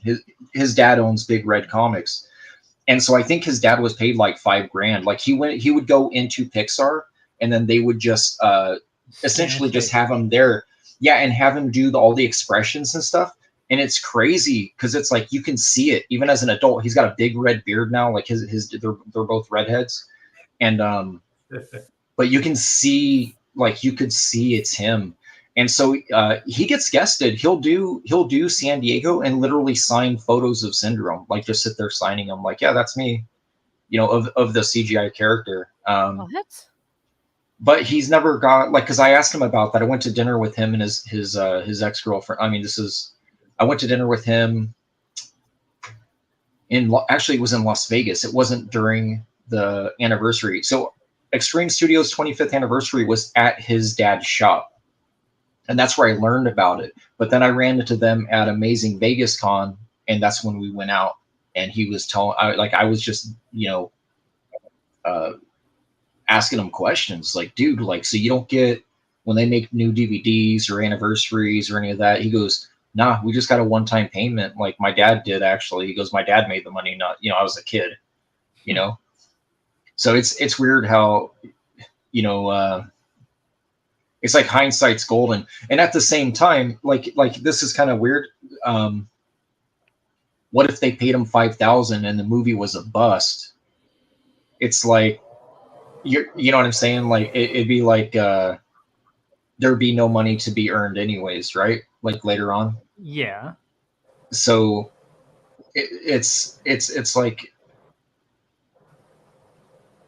like what's your opinion of that? Like it goes back to that argument about, it was an article I read about Stan Lee and Jack Kirby and the rest of the who created what for Marvel. And the article was like, Marvel is the comic book guys that made the stuff, but they wouldn't be Marvel without Stan Lee behind them pushing it the way he did. So you kind of have to have both of them to have the mixture together, because Stan Lee without all the stuff, there's no Marvel. And all the stuff without Stan Lee, there's no Marvel. So it's like the creators were the little M, and Stan Lee, because of the showmanship, was the big M, which made it into the juggernaut it is. So it's kind of like that. Yes. Yeah, kind of. Yeah, Stan was, he was definitely a cheerleader. I met him when I was a little kid. He was good friends with Lonnie and Ann from Coppa Comic in Merced, California. He would stop in there. Stan and his wife would stop in there. They would drive up to Seattle. They'd fly in, drive all the way up to 99, and they would always stop there and go out with them. And I met him several times at the shop. I still remember my dad not allowing me to get my comics signed. And even Stan was like, oh yeah, if I sign that, it'll devalue it. I wanted to get, I think it was, I was really big into Absorbing Man for some reason when I was a kid. So I would buy the early Kirby Thor issues with Absorbing Man, like hitting him, and the other one where he's giant and he's like basically bitch slapping him. He's like giving him the hand, right? And so I wanted those signed, and I still remember that. They were like, no. And even Stan was like, oh, I can sign it for you, but it will devalue it. And it was weird because somewhere around the 90s, when CGC and stuff became a thing, now all of a sudden it was like, oh, signed books are worth this much more. Mm-hmm. Right? As long as you have a witness. As long as you have a witness. Without that witness, they're not worth anything. Yeah. I made that mistake before. I got something signed, and I was like, "Oh, I'll get this." Well, you can still, yeah, they'll grade it, but they won't. CBCS has that thing where they do the like the PSA DNA group where they will actually go through the database. But here, the weirdest thing is, I think it was Kevin Eastman submitted older books that he had, like from that he signed, like he submitted his own books, and they denied him, saying they were forgeries. That's crazy. He's one of the nicest guys in comics, by the way. He's one of the nicest guys just in general. I met him at Granite Con, and he signed a bunch of stuff for me. Like, I have like some Ninja Turtle stuff like over on that side. Actually, I'm like, everything's backwards and everything is a mess in here. You would die in here, Shelby. I almost died coming in my office. That's why I decided I had to come into my office like this sideways, and I was like, this is ridiculous. I can't do this anymore. So I started, first thing I did, I went to the comic shop. I bought 1,800 bags and boards. I stayed up day and a half making bags and boards. 1,800 bags and boards. I want to know. We're struggling. I make my guy order them. I make him order them because I put the fear in him with COVID because of the shortages. So now he's like he has pallets. Yeah, he's got pallets in the back because he went 6 months, no bags and boards. He goes, dude, you know how hard it is to sell a current book without a bag and a board? Because we didn't go that long, but yeah, he went. Yeah, his VCW order took about 5.5 months to come in, and it was supposed to be like, what was it? Last November, and he got it in like May. Yeah, I was gonna say April, May is when the VCW stuff came in. It was like. Yeah, it was like a 5-figure order, like $14,000-$15,000 order, like crazy. Yeah, so he barely got that. But yeah, I went down. I bought 3 long boxes, almost 2,000 bags and boards, a bunch of top loaders, and I got home and just went to town. Started cleaning. Peter, that's looking good. I found a bunch of pins. Yeah, you're supposed to make yourself bigger, Pete. What happened? No, I'm looking at it now. I'm probably gonna get off in like 15 minutes, and because I gotta stop by another stream real quick before I go to bed. But oh my god, it's looking really good. I love how I look into my camera, like it's like I'm bringing it up close to my face. Like if I know you guys can see behind the screen how awkward this looks. I'm just like, oh. It's like turning down the radio in the car so you can see better. That's how it works. So you can back up. So, Kayla, you host a show also? Yes, I host my own interview segment on the Death Curse channel. It's called Kayla Cuts Deep. It's like my serious stuff, because the Death Curse stuff, like Spencer and the guys, like I love coming on with them, but I don't get to like do my interview serious stuff with them because, they love to joke and all that stuff. And I suck with the jokes. I always ruin their jokes. I'm like the #1 joke killer. Or I am the joke often of the show. So, but yeah, I get to do my more serious stuff and just show off my interviewing stuff and my passion for all of this. And like, ideally, I definitely want to host a draw stream. I know Spencer wants to do one, but I want to host my own draw stream. So I'm not going to draw. I just want to ask questions about what everyone's doing in their processes and, that kind of stuff while everyone's drawing, and then possibly work things out and people can auction off their stuff afterwards. That'd be cool. You should do it. Just do it. So what do we need to do to be a guest on your show? What? I'm sorry, I missed what you said. I'm sorry. What do we need to do to be a guest on your show in August? In August? So August, I'm sorry, distracted by Spencer. August, I'm going to Hawaii. So my August dates are kind of like up in the air. I have 2 people in August potentially. But yeah, DM me. Just DM me. That's when your campaign's coming out and everything? Yeah, we're launching on the 30th. Oh, the 30th? You're at the end of August? No, 30th of this month. Oh, the 30th this month? Are you doing, how many days are you 31. doing? 31. You're doing 31? You're not going to go and do 60 or whatever? Trying to think now what people are doing, like 60 now, somehow, some way, 45, whatever it is. I saw 60. I was like, yeah, I can't handle it. Well, you could do the 30 and do the second 30. Instead of just going straight into man, and it gives you an extra boost in the search. Mm-hmm. I have not done that on any campaign yet, but I do know that it helps. It'll get you a higher search algorithm. You might want to consider it, because more eyes on your stuff equal more sales. That's true. More sales equal more work. Yeah. And it allows you to keep creating what you're creating and there to be a financial gain for it. So not only are you having fun and you're living out your passion and, getting to create what you want, but you're going to increase your income at the same time. So you have to do a 30 and then you have to restart it, or no, you don't have to do that. But when you set it up, I think you have to say 60, even though, oh man, you're gonna have to ask someone who's not me.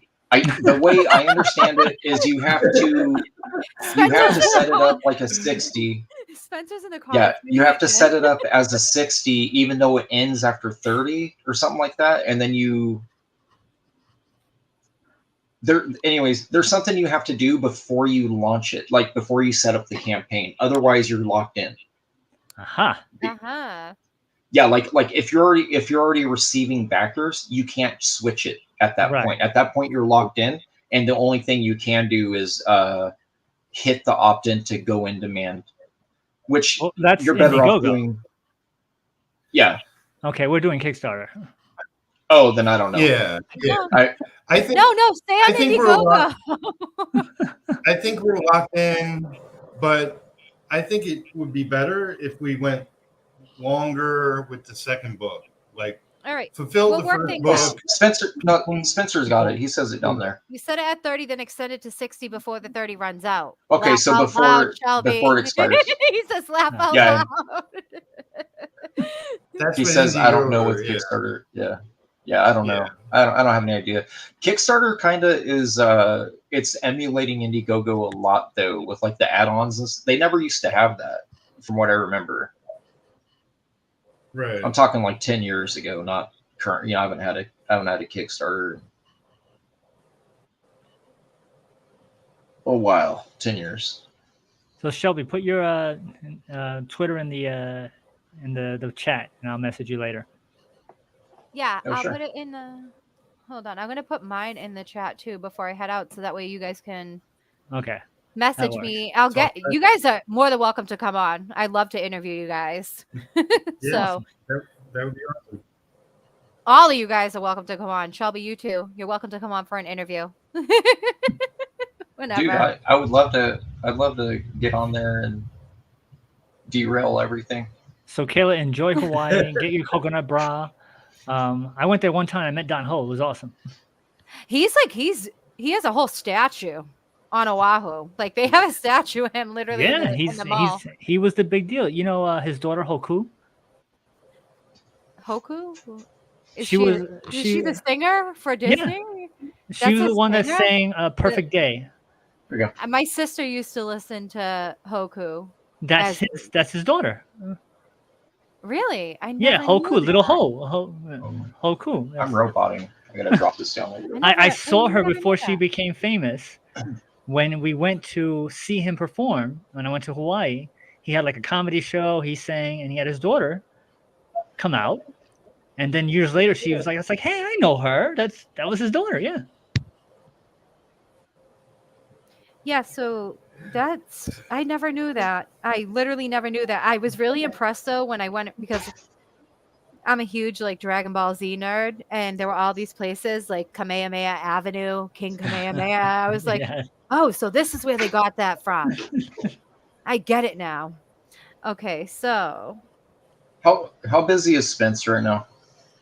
how busy is Spencer right now? Mm-hmm. I can't speak for Spencer. I can't. No, speak for him. Speak for him. I can't speak for him because I don't know the situation. I know right now he's buried in. I know he's buried in books. He might be taking a break. It's possible he's outside smoking a cigarette and has been watching this smoking a cigarette before he goes back in to do more books. If I'm guessing, but maybe he wants to jump on. Are you outside smoking a cigarette, Spencer? There's a good possibility he is, and on the phone. I'm telling you. I'm always busy. Why? See? He says, I'm always busy. Why? Yeah. He's asking if you're busy right now. Well, he had mentioned about lettering my stuff. Yeah, Spencer. I talked to him a long time ago. Yeah, I talked to him a long time ago about lettering. You need a writer. He's talking to you about lettering. You just took it to another level. I love Spencer. Spencer is like one of the best human beings ever. We butt heads at times, but he's like the brother I don't have. Yeah, my IPs actually damage your credentials as a writer, Spencer. It's kind of like it's like getting Jeff Loeb on a Liefeld project. It's like he doesn't even claim it.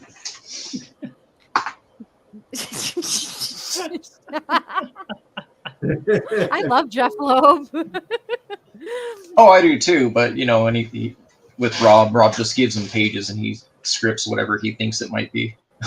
He's not sure what it is. That would explain a lot. It's a true story. I'm not making this up. That reminds me of the John Byrne J. Lee Namor story I heard. How John Byrne was like, hey, Jay, this is what happens. This is what the beginning of the story is. This is what the end of the story is. Figure it out. Excellent. That's why cool. Like Jay Lee's stuff when he was doing Namor was very indescript and a lot of flashy stuff that nothing really happened because he didn't know what the hell was going on in the story.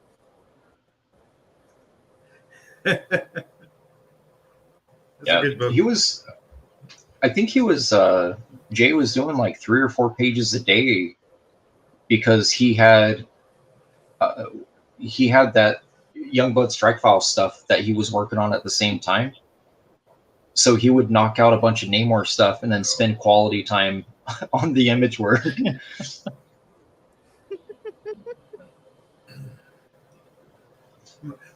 Yeah, Love stories pacing like that. here. All right, Make- guys. I'm gonna making head that right. out because I gotta stop by another stream real quick because it's actually a closeout stream, and they asked if I could pop on for a minute. So I'm gonna pop on, and then just DM me. So definitely, thank you so much for inviting me on here tonight, Great. Peter. Like, great. Yeah, I great can't to wait have till you you. post this finished work online so I can see it. And definitely just message me and we'll set up an interview for when your book is out. And yeah, Absolutely. Shelby, just message me or message Spencer and we'll set up whatever with you. Yeah. So it works. But this was fun, I mean, and I can't wait to see easy. the finished result of this inking job. So Thank I'm you. curious to see how it's going to Thanks. come out because every inking style is so different. And I know you said who did you say inked Yeah. this? It was Jimmy Reyes, right? Jimmy It's going to look Reyes. completely different. Yeah. So I'm curious to see how it's Yeah, going to look with yeah. your inks on it. But yeah, have a good night, guys. All And, right. Good I'll see you night. online. Just my Take care. DMs are always open to Thank talk you so about much. this stuff. So, all right, have a good one, guys. Bye. Bye. You too. Good night. Peace All out. right. Bye. Hey, Dan, Boob Dan. What are you Plegel. doing? You busy? You want to come on? Say yes. If Dan, you are you come at on, home? if you're free. You at home or you're at work? Is he working today? I thought Wednesday was day. I don't know. Hey, howdy, he says. Yeah. There's a Come lag. on, There's like a Rich. 4 second. Yeah, there's like a 4 second Oh, lag yeah. between the streams. So With my internet, it's a half hour. DM me a link. I'll pop in. Okay. Can somebody DM? yeah, let Boot Dan me. on- I think this as well. It's on your Twitter. Oh, cool. Scotsman TV. I will They check should it have out. like an ink off. I am not competing with anyone. That is not my objective.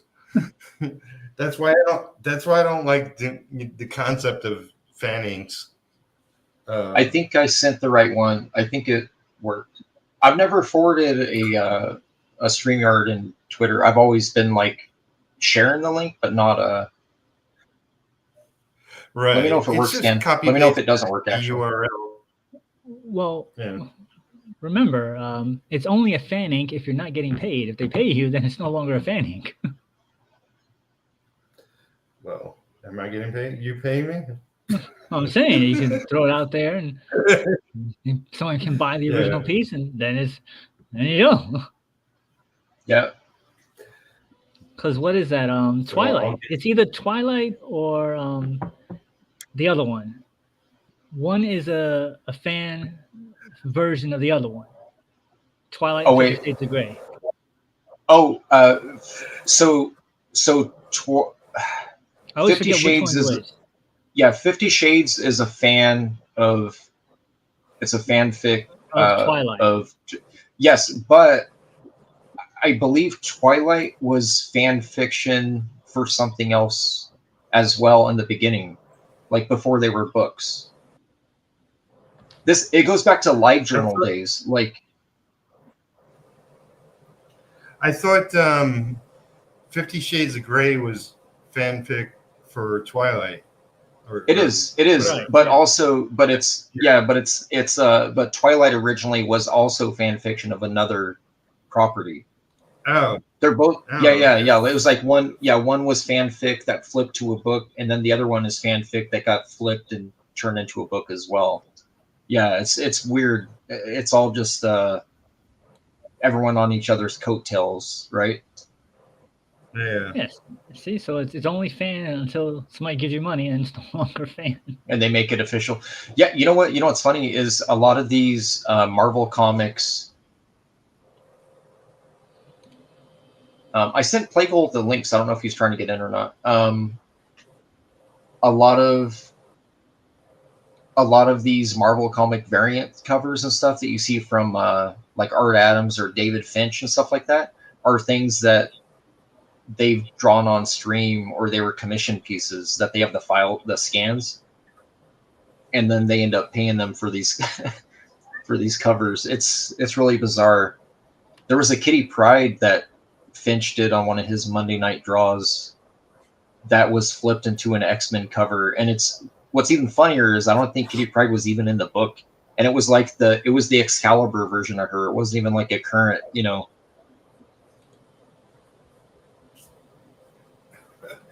Oh man, my cats are driving me nuts. I'll be back.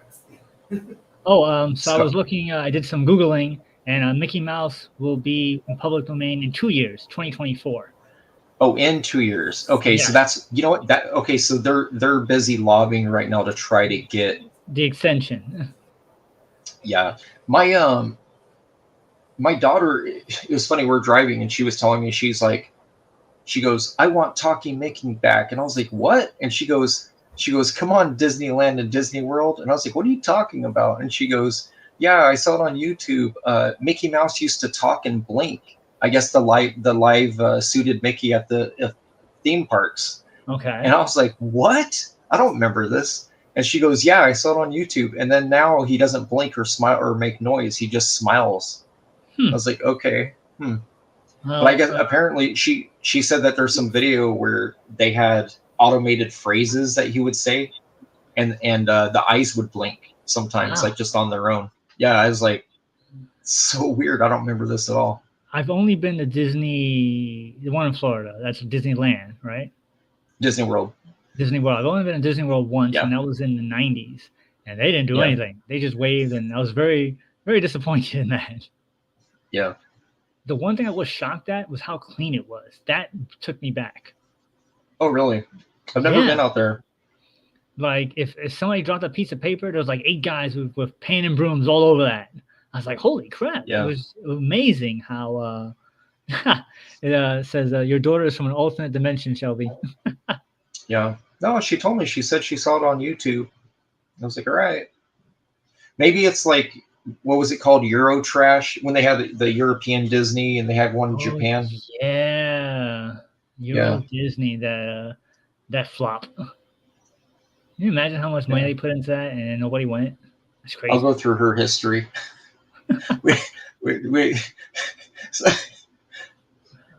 I went. She on her pad. She had some search she left open, and I was like, "You got what? What is it?" She was how to be a spy. I was like, what? Well, that reminds me of I don't remember what movie it was. They're like, how to get rid of a body. They Google it, and they're like, you don't. That's how they catch you. So they took them right to the police people. So like, how to be a spy. That's like the worst tips.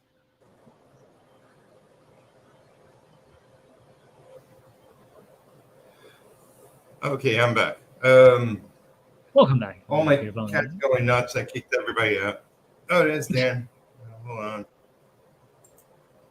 on. Can we really quickly go to the campaign page to see if there's been any progress since last we were there? Which one? The Wildcat or this one? Reaper Destroyer. Reaper. All right. Reaper Destroyer. Hold on. I doubt there's been any progress on Wildcat. See, that's not the right attitude. Hey, Dan.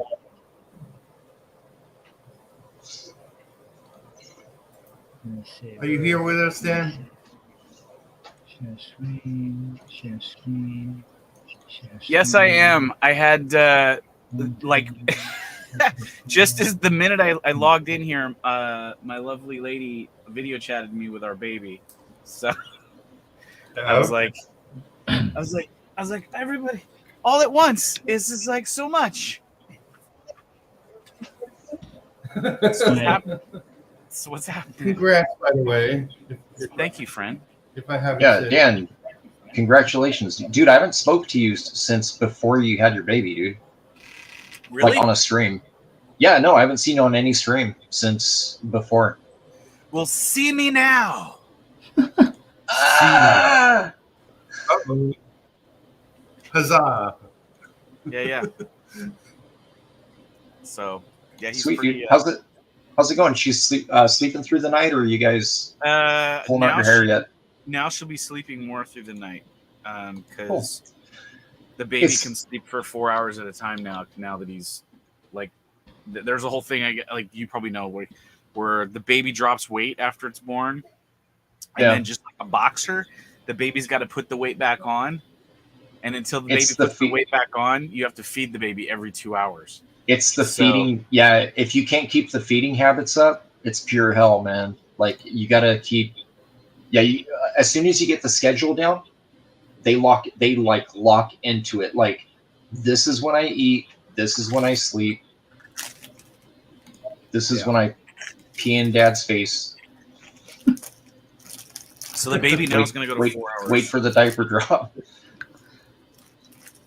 All right, Pete. Do you see the share? Okay, here we go. And it's coming up. Boom, boom, boom. Ooh, there it is. Yeah, my cover's done pretty well on that. for the first day. Well, no, yeah, that's literally what I pushed on it. For the first day, it was doing like a lot better, and then I think on day 2 or 3, it started trailing. You want me to go down again, or you just leave it on this area? It's a nice piece. Well, we did get more backers. It's 703 now. It was $6.99 before, so the money went up. What are you talking about? Some, I don't know what it was before. So, what? What are we? 703. What's 703? Backers. On what? On but Reaper 703 Destroyer, backers. On Reaper Destroyer, yes. Yeah. Yeah. Are you on this? Are you on Reaper Destroyer? Left. Me? No. No, he's just celebrating. Celebrating. Celebrate. Bum, bum, bum, bum. That's where the whole inking of the Dale Keown pencils come into play to celebrate the ending of Reaper Destroyer. Yeah. Well, I back that property. I feel a little bummed though that I'm not getting a pencil version of that cover.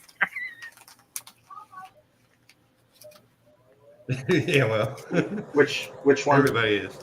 The Keown cover. I want a pencil version.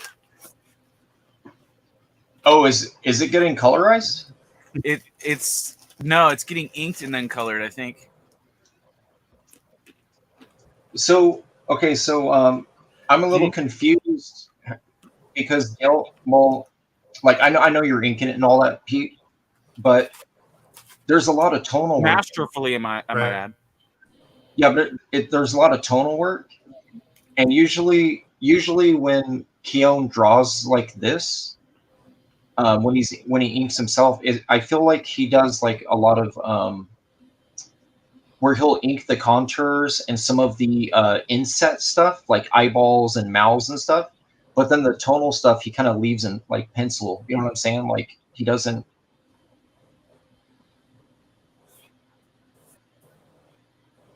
Yeah, I mean, I was saying that before. It's like, yeah, like if I just follow the line work, there's not that much like up top. It's all like the side of the pencil kind of marks, and that's totally like coloring would do that. Right.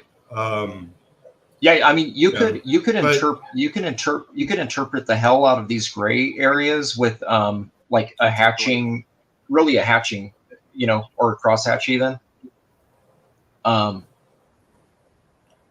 I don't know. There's a lot of ways to approach this. I didn't know it was getting inked. I thought that was the cover. I'm pretty sure they said someone making it. And I can't Dan, do you remember what it was. know? For the print.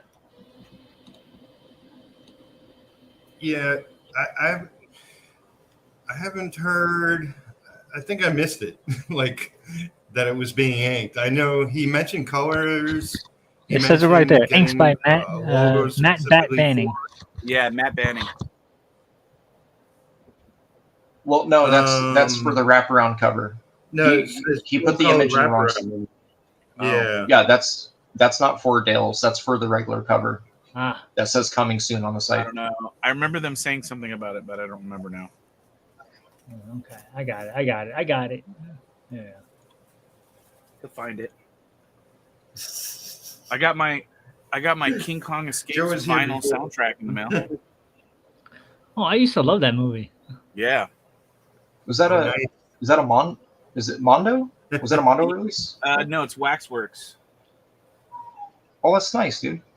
Yeah, it's pretty dope. oh sweet, that's I think cool. the vinyl. Yeah, it's a green vinyl. I miss records. I miss. Pretty. Yeah, They I should have miss put him in the movie. vinyl.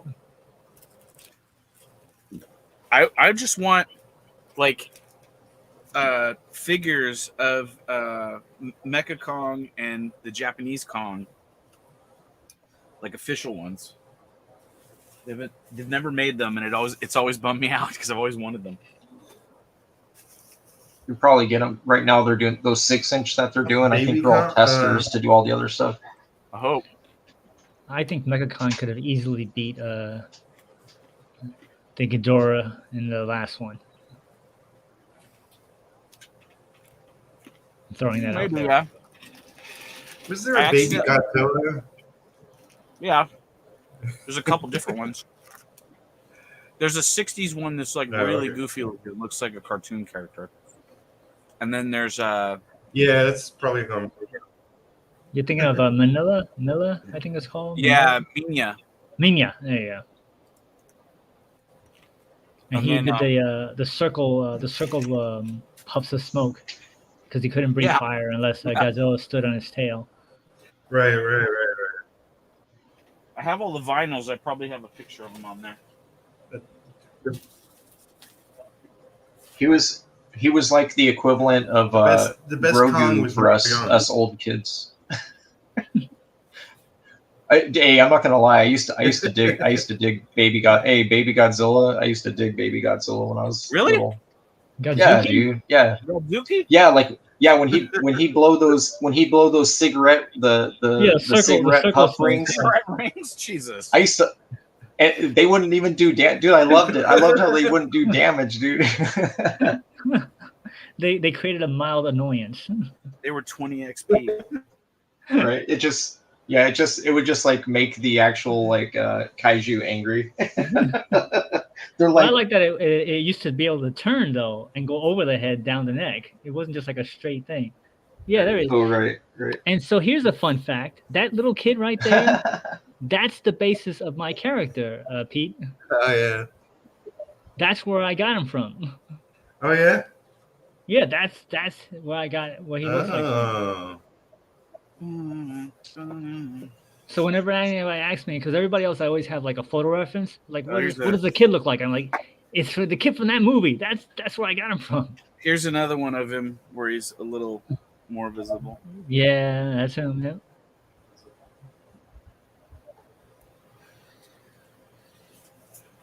That's really cool. Yeah, I've been collecting all the vinyls.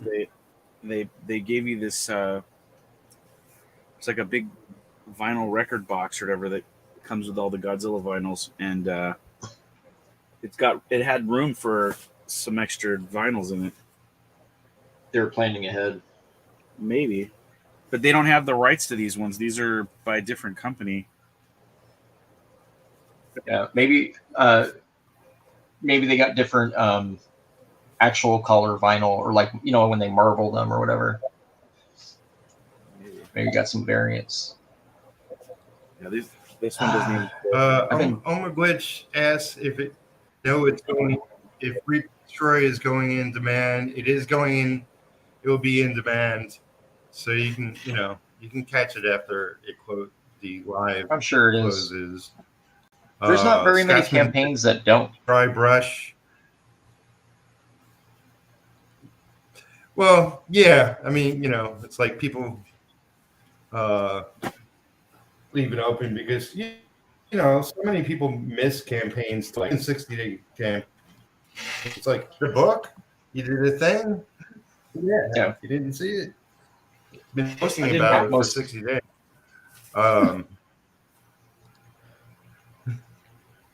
that always goes back to the marketing. If I always find that if someone says, "Oh, you did that," then it's your fault. You didn't put it out there enough for them to see it. Well, I don't know. I think it's easy to miss stuff online. It's like unless you go on Facebook and Twitter and spend a couple hours each morning, you're gonna miss something. But that's my point. I know there's like 5,000 close friends on Facebook, so there's millions of people that buy comic books every month, and the fact that we're only able to get a couple hundred or thousands even shows how many people are being missed. Yeah. I bought some mainstream stuff today. How dare you? What'd you get? We have to kick you. I got a Dune. What is it? It's like a Dune comic. It's like Gurney Halleck's story after the whole events of the fall of the based on the new movie. I believe so, but the designs look a little different in the thing. Yeah. And then that was issue 3 of that. And then I got this sweet collection of the Creep. Rondo Hatton. Creep. Mm. They made this black and white $10 trade. Nice. Pretty good. The art is really nice.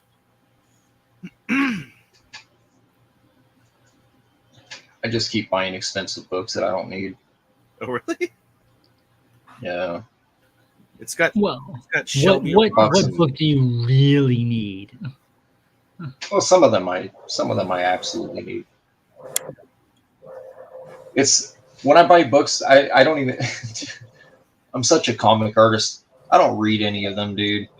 What I do is I let the artist tell me the story. I flip through them and I'm like, yeah, that artwork was great. I just assume if the artist did a bad job that the writing was terrible. I'm gonna put inside jokes in my thing that are just directed at Shelby. They can never get.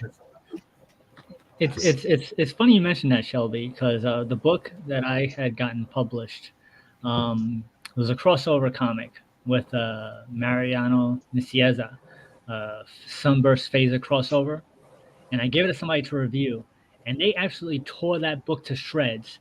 And the one thing they said, the writing wasn't bad. I was like, that was me. So I felt proud, even though they destroyed the book. The writing wasn't that bad. So you never know. Writing could be good if the art isn't that great. Yeah, so my wife does book reviews. Like, she's been doing book reviews for 20 years or so. She had a good point. She actually reads comics too. Other she's a collector and she's like big into like the Bat universe and all that. She told me, she said a good to a mediocre writer for a novelist are usually fantastic in the comic book market. Like basically saying the bar is so low in comics that a mediocre writer can make it really good because of what like our expectation level is. Right. And I can't really argue with that. Like there is quite a bit of like, not everything is gold. Not everything is gold. There's some Frank Miller stuff I can't stand, and some James Robinson, I think, is garbage, and they also do fantastic work. You know what I'm saying? Like, not everything is gold. What Frank Miller can't you stand? Yeah. I hate Ronin. I think Ronin is trash. I hate that book, dude. Like, I hate it. Matter of fact, I hate it. I have. It's not over there anymore. Dude, my favorite. The best book that Miller has written is Dark Knight Returns, and there's a reason why that book stands out so much, because he hasn't done anything that has rivaled it. Like, he has that ability, he just hasn't made anything that rivals it. Sin City, the first Sin City is pretty well written. Okay, granted, most of his visuals are swiped from screenshots from vintage noir films, but yeah, some of that dialogue he's got in there is just fire. Yeah. No, Sin City was fun.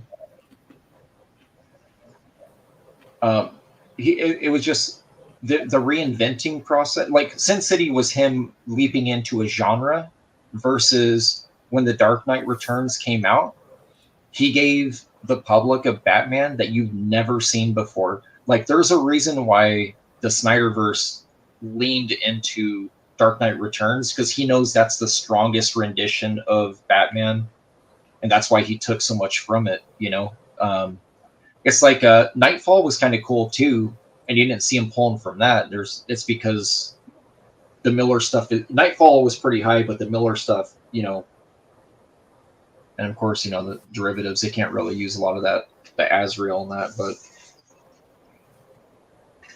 yeah, dude, Miller's he's really hit and miss with me. The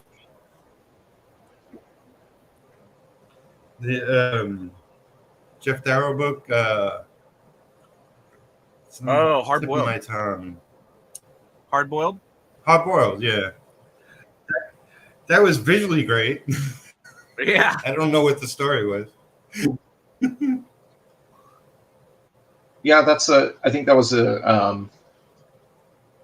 leaning into letting Darrow flex. Those books exist. I think the best. Let me see here if I got it.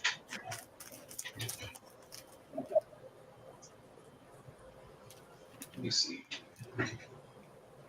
There we go. This to me is Frank Miller's second best, in my opinion. Top 10, huh? Yep. Yeah, this to me is kind of what it's kind of what like what the Watchmen should have been, I feel like. So yeah, these books here, dude, I have these next to my desk. I've had these next to my desk since they came out, like 05, 06, I guess. Isn't top 10 part of? I thought that was Alan Moore. Is that something else I'm thinking of? It's Alan Moore. Oh, it is. Yeah. It's Alan Moore. Yeah. I'm derailing this. I'm not talking about Frank Miller no more. Oh, yeah, I'm saying with Alan Moore. Yeah, with Alan Moore, that right there is my second favorite. Yeah, I bought that 10-pack. I was showing chat last night Marvel Super Pro Comics. We were explaining the football player, right? Yeah. And issue 1 says collector item, so everybody needs it.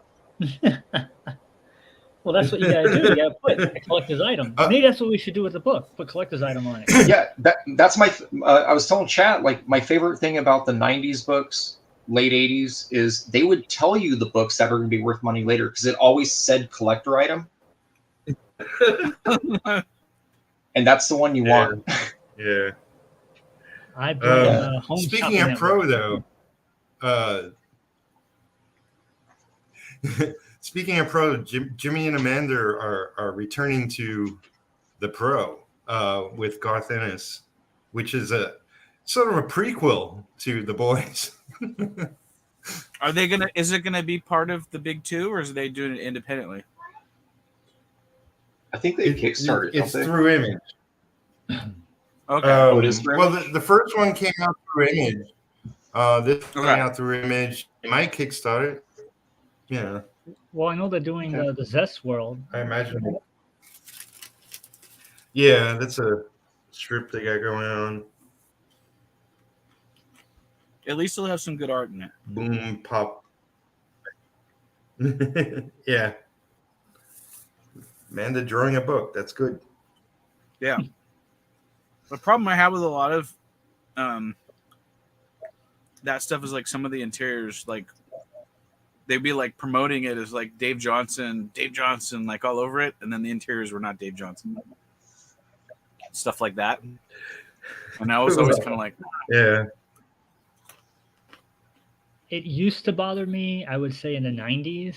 and now after meeting Jimmy, knowing Jimmy, Peter rather, as long as I've known Peter now, I'm kind of like, dude, Peter's better than these guys. Why isn't Peter in there? Yeah, well. These comments do not reflect the opinions of Peter Palmiotti. They're solely the comments of Dan. We got a comment. Hello again. How is the inking coming along? Yeah, put yourself bigger. You always forget to do that. All right. Hold on. Hold your horses. I got an interesting indie book. Progressing. There it is.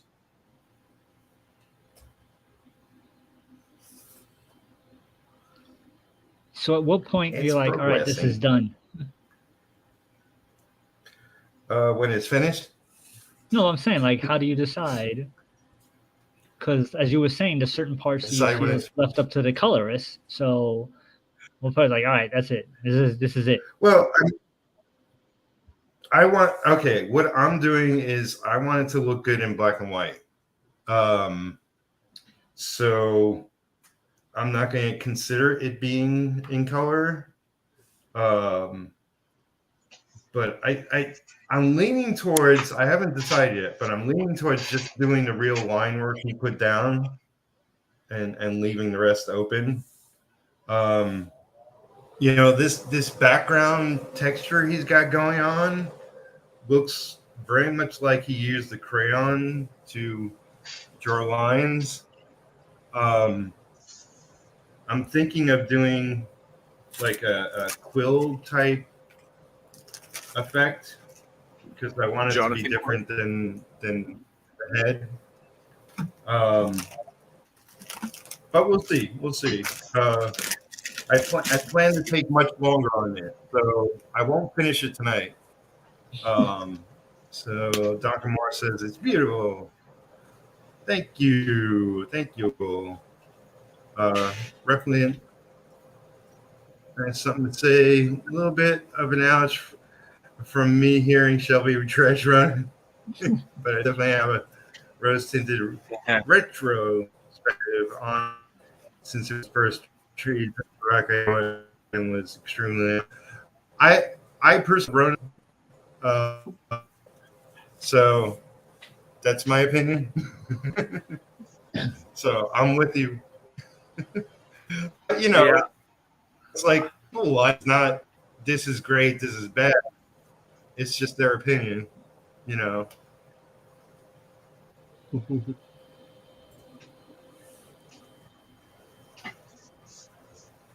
mean, art is subjective.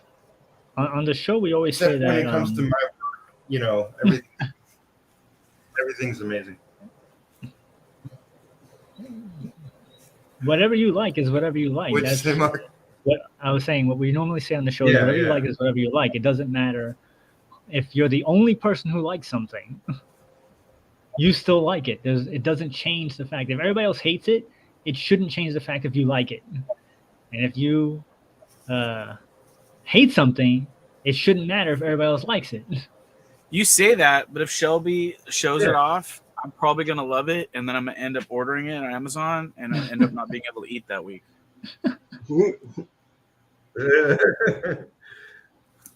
I'm just waiting for Shelby to just start promoting garbage and just be like going, "This book I'm good. is amazing." I'm telling you, I'm gonna get everyone on Team Super Pro, bro. Everyone's you gonna gotta- be buying Super Pro. Yeah, you're like the kayfabe or effect guy or whatever of the YouTube shows over Yeah. here. No, so okay, listen. I got Ronin when I was a freshman in high school. It was gifted to me, and I was very excited about it. Okay, and up to that point, Worst. all I gift knew about Frank Miller, was he wrote and illustrated my favorite graphic novel of all time. That's all I knew of Frank Miller. I knew that Frank Miller. I knew Frank Miller worked on a bunch of Daredevil books that I didn't care about. I did not care about his Daredevil run. I didn't care about Elektra. The character wasn't. I didn't think the character was very cool. All my buddies were simping over Elektra storyline. I was like, it's okay. That red dress, those long legs, and that huge ass gun pointed at the sky. Come on. Yeah. What was not the love about that Spank Door poster? Yeah. No. Sienkiewicz artwork was what I was attracted to with the book, because I actually liked his work on his New Mutants work. I always thought was pretty cool. So I went from Daredevil was just meh, whatever. Batman with Mazzucchelli. Yeah, whatever. It didn't really do much for me. And then Ronin, I was like, I like about 75% of it. I thought the artwork was really good. The other 25%, I felt like he was just finding sticks in his yard to ink with. It felt rushed. I didn't see any love behind those pages. And I don't know. It just felt cash grabby before I knew what a cash grab was. That's what that book felt like to me. It felt like a freaking cash grab. I was like, wow, this sucks. Because I fully expected another Dark Knight Returns. That's what I expected. And I didn't get it. So that might be the issue right there. So what if you had not had Dark Knight Returns first and you had Ronin first? Then Frank Miller would never be on my radar. Wow. Okay. Until Sin City. Because Sin City to me was fun, visually appealing. But also you got to remember too, I buy almost every book I buy is for its artistic merit and what I can learn from it, or what I can use in my own work. Everything I buy now is reference, basically. Unless it's Alan Davis. I'm an Alan Davis simp. I'm an Alan Davis simp. So even though I do not draw like Alan Davis at all, he's still Alan Davis is my favorite. Dude, Alan Davis will always be my favorite artist of all time. He's my favorite superhero artist for sure. Yeah, no, he's my favorite comic artist. I've always said Alan Davis trades because she'll be this. So Excalibur Volume 2, the Omnibus 2 came out, and it has all of the run, even with the Kylan stuff, and it has the Joe Matt issues in it too. Where does that start? I was wondering about that. Do you know what issue it starts with? Yeah. So you get the World War III stuff with like the weird purple Nazis and all that stuff. So it's the middle of the Excalibur run, then, basically. So this is. You also get Marvel Comic Presents a few of those that were illustrated by Eric Larson. And what's weird is I've never seen those. The Larson issues, they were right before he got a Spider-Man gig, so they were like the right style. Like they looked like the Spidey stuff. So that was kind of cool. Yeah, anything with pro in the name, just buy it. It's a collector's item. Yeah. So this is issue. Like a cum duster and just collects. Yeah. So this is issue 35 through 67.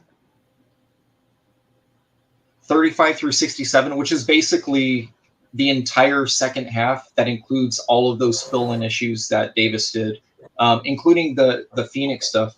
Dan, if you remember those. Yeah. Yeah, because I and the Galactus, like all that stuff with Nightcrawler. It's got all the stuff with Kylan and the return of what was her name, Cersei. They bring her back. Yeah, you know what's weird? These issues, dude. These issues were so good, man. Sorry. Yeah, that stuff is so good. Yeah. You know, it's funny. Somebody, I was reading an interview. I think it was on the Comic Book Artist Presents book. You know those? Do you have that thing? The Comics Artist Presents on him. Oh no! You're talking about. I know what you're talking about. No, I never bought that. I know what you're talking about. Yeah, I have that. They were pointing out in there that specifically, he has been with his career. He's been tracing the footsteps of another artist that he loves, and he's worked on every project that guy had created throughout his career. It was weird. Yeah, I don't know about that. I mean, he's what? He's a tracer. He's not a tracer. What he's done is there's like old vintage, like I guess Golden Age characters. And he's like taken them from obscurity and then like kind of reinvented them, like kind of how Dale Keown did with the Hulk and like Todd McFarlane with Spider-Man and Batman Keown, with Frank Miller. Yeah, if you look at Dale Keown's Dragon Force, it's straight up Alan Davis, dude. Like it's straight up Alan Davis. The early stuff, for sure. It's beautiful though. I love that cover. I love that cover of the green guy on the cover going like this. Like that, and his hair is all flowing all over the place. I was like, that is just like one of Alan Davis's dudes imbued by like a fucking celestial power. It's great. Yeah, Davis is kind of hard to follow. He was telling me at the Phoenix Con that because I had asked him, I said, hey, I noticed that around DR and Quench, I got that on my shelf right here. DR and Quench, he changed his autograph, and he goes, the story about that is, he goes, my brother drew an autograph for me, and I've been copying that autograph ever since. So I guess his brother hated his signature. So you know the way he does his A and the D in that? He said his brother, he says his brother literally drew it on a piece of paper and said, sign your name like this from now on. And he's been doing it. Wow. I go, what? That's crazy, dude. Because he used to sign it like cursive on the like the Mr. Miracle stuff and all that old. Because he did a bunch of Alan Moore stuff in the UK, and he's like, yeah, my brother drew a signature for me, and then I just been copying that ever since. So I was like, that's awesome, man. So when did he change that? He changed that early on, or 83, 84, somewhere around there. Okay, so he changed that before Clandestine. Oh, dude, let me go get. I think hold on. I don't know if I've seen that. The only one I know is the one that's inside this Clandestine, which is the weird little. I mean, this one looks like cursive to me. It's like looks like Roger Dean or somebody like that. One of those rock album cover artists or whatever signatures. My brother said he hates my signature. Really? When I was making it like half the page big. Well, whenever I sign something and it's huge, don't put that there, and forget he it. hates that. Just put it in the fridge. So Dalkamore asks, random question, but actually, do you guys like Kenneth Rocafort's work? Of course. Yes, absolutely. Yes, we do. Love it. Yeah. I'm going to have to say, I don't know who that is. You don't know Kenneth Rocafort? He's from Image. I don't know if his campaign is live, but he's got like the second issue of his book. I believe it's live. Yeah, it must be live. I forget what it's called. What's the name of his book? Anybody in the chat? Let me see. I'm looking. Superman, Red Hood and the Outlaws, Astonishing Tales, Punisher, Wolverine, Who we Teen talking about? Titans. Kenneth Rocafort. Grokin. Grokin, yeah. Yeah, Okay. it looks fantastic. So Doc and Moore, why do you ask? Not readable though. Because but your it style is looks good. not too dissimilar, somewhat. Replicant says, I was not blown away by Rodin's art, but I think it was the premise and the concept that left an impression on me at that age. All I read was Spider-Man up to that point. Yeah, I could see how reading Ronin, if you only read Spider-Man, how Reading that would blow you away. Roman. We Yeah. covered that on the show about how it depends when you get something, of how the impact it is on you. That's why with the Star Wars movies, the prequels originally were loved. Then they were hated. Now they're loved again. Depends when you watch them. Depends on. Yeah, I was gonna say it depends on who you're talking So- about. Because in my world, they were lukewarm, hated, then lukewarm again, and now loved. You see this Plegel, this one here? Yeah, you're a son of a bitch. So- and I gotta find that. Well, listen, watch. Oh my You god! wanna- hold on. I'm gonna piss you off. I'm gonna I piss didn't you know off. it was Wait. all Alan Moore and Alan. Hey, guess what else it is? Look, bro. Is it Shelby Roberts in there? No, look. Black and white. It's black about and 75. It's about 75% line art, dude. Just Oh black my and white. god! Where do I find this, Shelby? Where does one get this? I don't know, The man. problem is it doesn't say collector's item on it, so you won't be able to find it that easily. Dude, this book is actually very awesome. It's so good. I'm trying to find his autograph in here because I think so. This was like 1983 to 85-ish. What's the full title again? It's Dr. Quinch and what? Complete? It's the complete DR and Quinch, and it's of course Alan Moore and Alan Davis. But Did you here- say queef? Dan? Quinch. Yeah, the queef. What was that? Hey, look, you got some of the ones he did the like the Doc Martin colors and stuff on those pinups. This looks crazy, dude. There's a whole pinup gallery in the back. Look at Nice. all those covers and these crazy pinups and stuff. Yeah. So no, this stuff's fun, man. It's so good. Yeah, you can see a lot. The UK comics, they have their own like unique flavor that like the same way the United States does, you know. Right. Like our books are all every character looks juiced. Shelby! That book's $100. What? That's a lot of money, dude. I didn't pay that for it. I didn't pay that much $140. for it. Here, do you have this one? Hold on, do you have this? Do you have this? This isn't Davis, but do you have this one? No. This is the collected edition of those 80 Yeah. comics. The letters A and D, I think. Mhm. This is Sam Keith. I'm making sure I can show this on the Nice. screen because some of the stuff I'm not going to show anything that's going to get you hit. But yeah, dude, this is all like pre Marvel Comic Presents Sam Keith. Damn this. Oh, cool.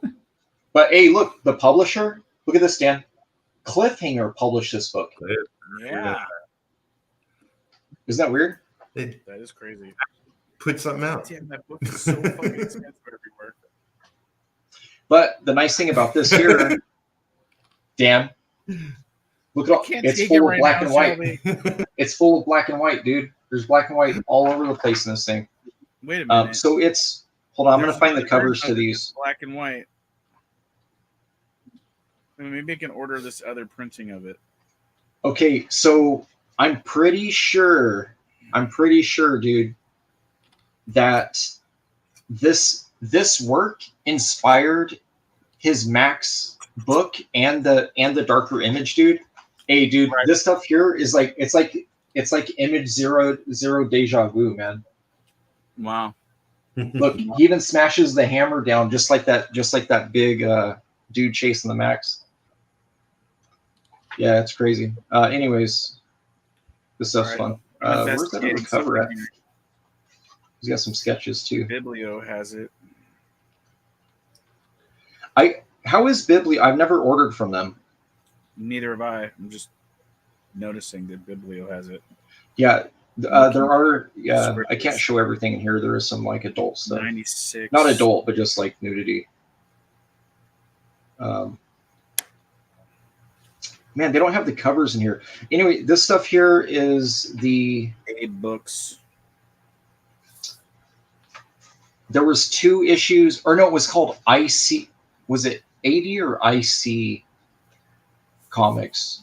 There was 2 issues put out by Fantagraphics or Kitchen Sink Press, maybe. And anyways, it's just those 2 books, so it's like 56 pages, I guess, in here.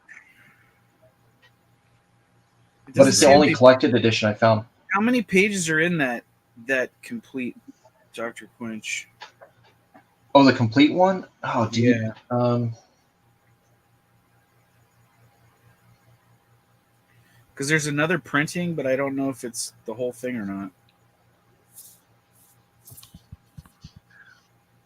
I mean, well, they're not numbered. This one has everything. This one has all. This one is collected the entire 2000 AD series. Yeah. They were serialized, so they're all short stories. It has all of those, plus it has the cover gallery, plus the advert gallery, because they used to do advertisements in a heavy metal. It doesn't say how many pages it is. Let me see.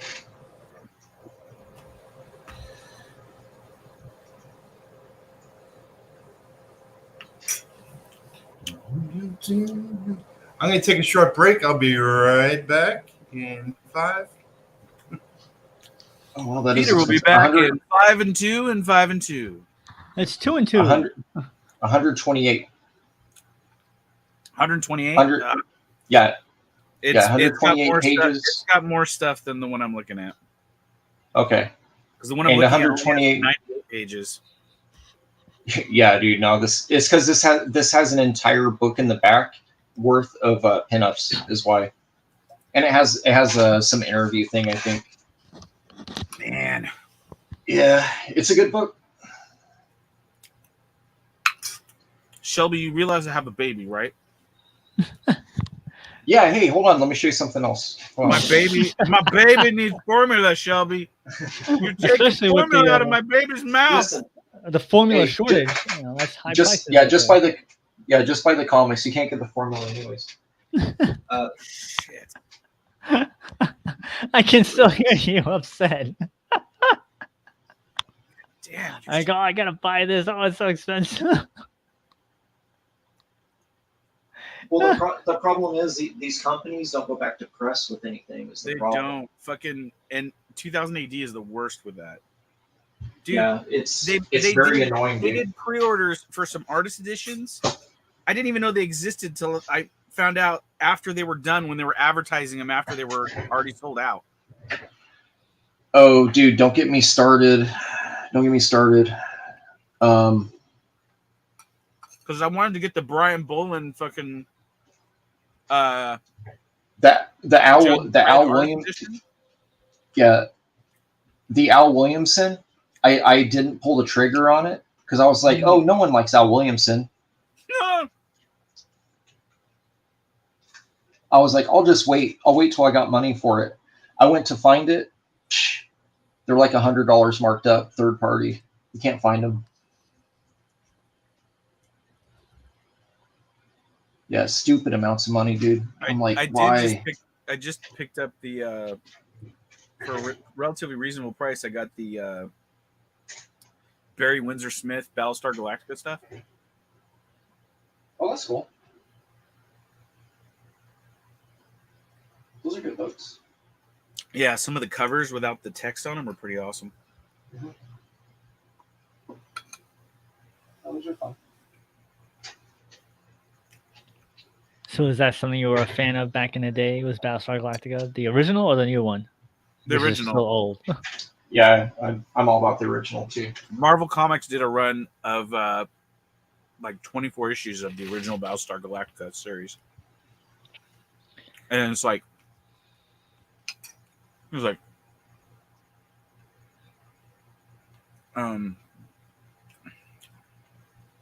Barry Windsor Smith actually is the artist. My mistake. And No, so that's what you said. I did say because my brain was like ringing with Al Williamson. Nope, you said. Oh wait, do you mean Walt Simonson or Barry Walt Windsor Smith? Simonson, thank you. Okay. Yes, Walt Simonson. I knew I was fucking up.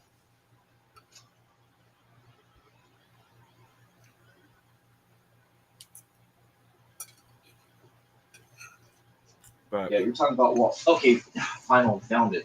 All right, yeah, 'cause I collected those. I collected the Marvel Godzilla comics. I collected. So, what's your favorite Godzilla movie then? Oh fuck, man, that's a hard one. All right, let's make an easy one. What did you think of that last Godzilla movie? The Kong versus Godzilla movie. Yes, Kong versus Godzilla. It was very, for me, it was very meh. It shouldn't have been, but it was. Really? Yeah. I love, dude. I felt there was a lot of stuff in it that just like I will say this was my main problem, and it was my same problem with the last the Jurassic Park. Oh god damn you, fucking Peter! You're in on this too. You both hate me. I don't watch this. Right here, Yeah. Plegel. Damn you both. He's just showing off. So how many pages does it need to say is the art of a? Yeah, but just to finish what I was saying, the problem with that last King Kong Godzilla film is the same problem I had with the last Jurassic Park film, which is there were two different films going on at the same fucking time, and that was like it never let you have enough time with anything to really enjoy the story of what was going on. And I know everybody likes to say like there's no stories in those films. The Godzilla films, they do have a story going on. It's not as important as seeing the monsters fighting, but there is a story to follow through. And I felt like both those films were compromised because they decided like, well, the people of these King Kong people and the people of these Godzilla people, well, we can't just have a couple people from each and then put them together and have one story. So they have to have their own side stories going on at the same time. And it's like you're wanting one or the other.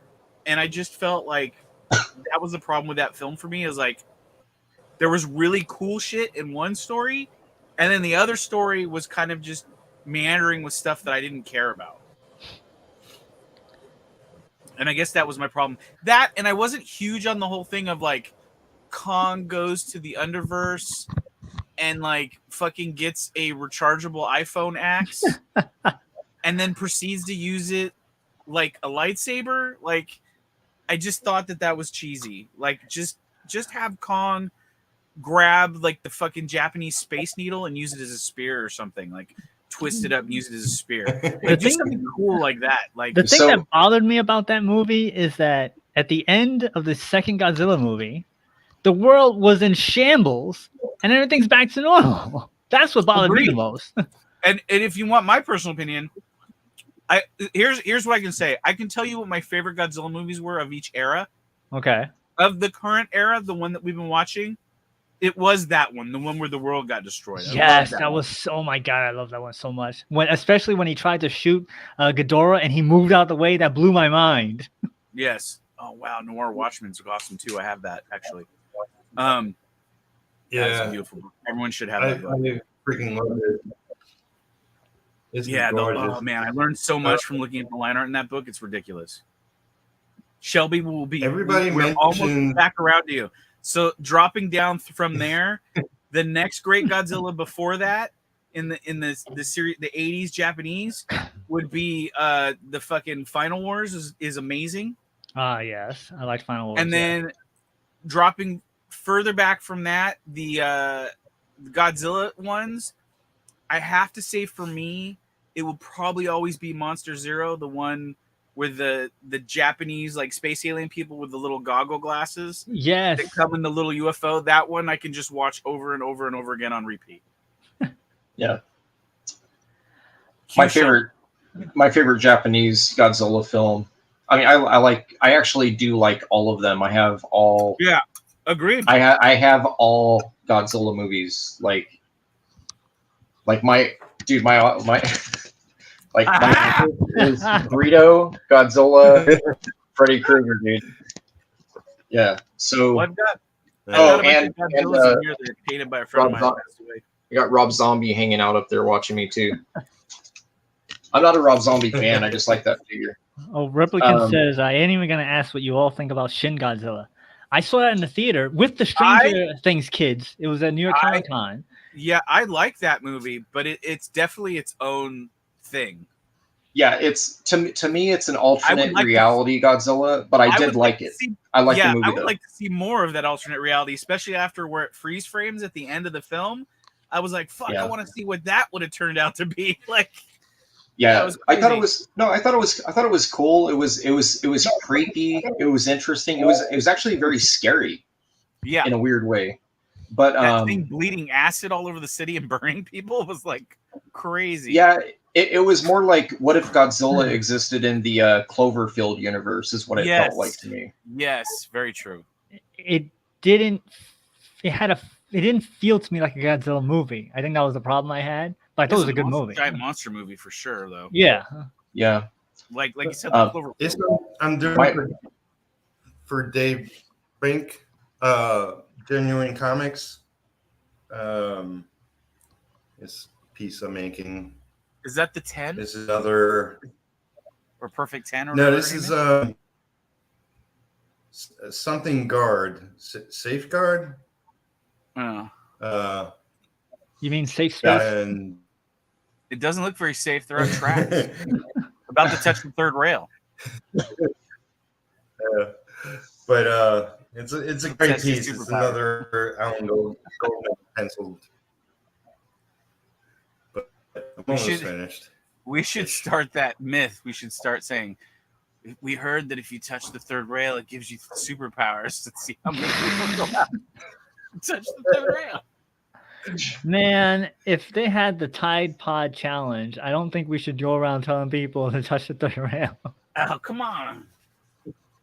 Then I'll have less people wandering around my streets. Well, the challenge now is, what is that? Where you put you put liquid dish soap on your forehead and see where it runs down your face. Did you see that one? What? No. No, I'm not kidding. You put dish soap on your forehead, like you squirt it on your forehead, and then you're supposed to, I don't know how you win this game. How is that a challenge?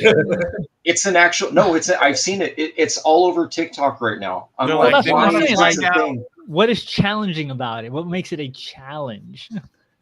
I don't know, to see if it ends up in your mouth, maybe. I don't know. Like what's like gravity pulls it down.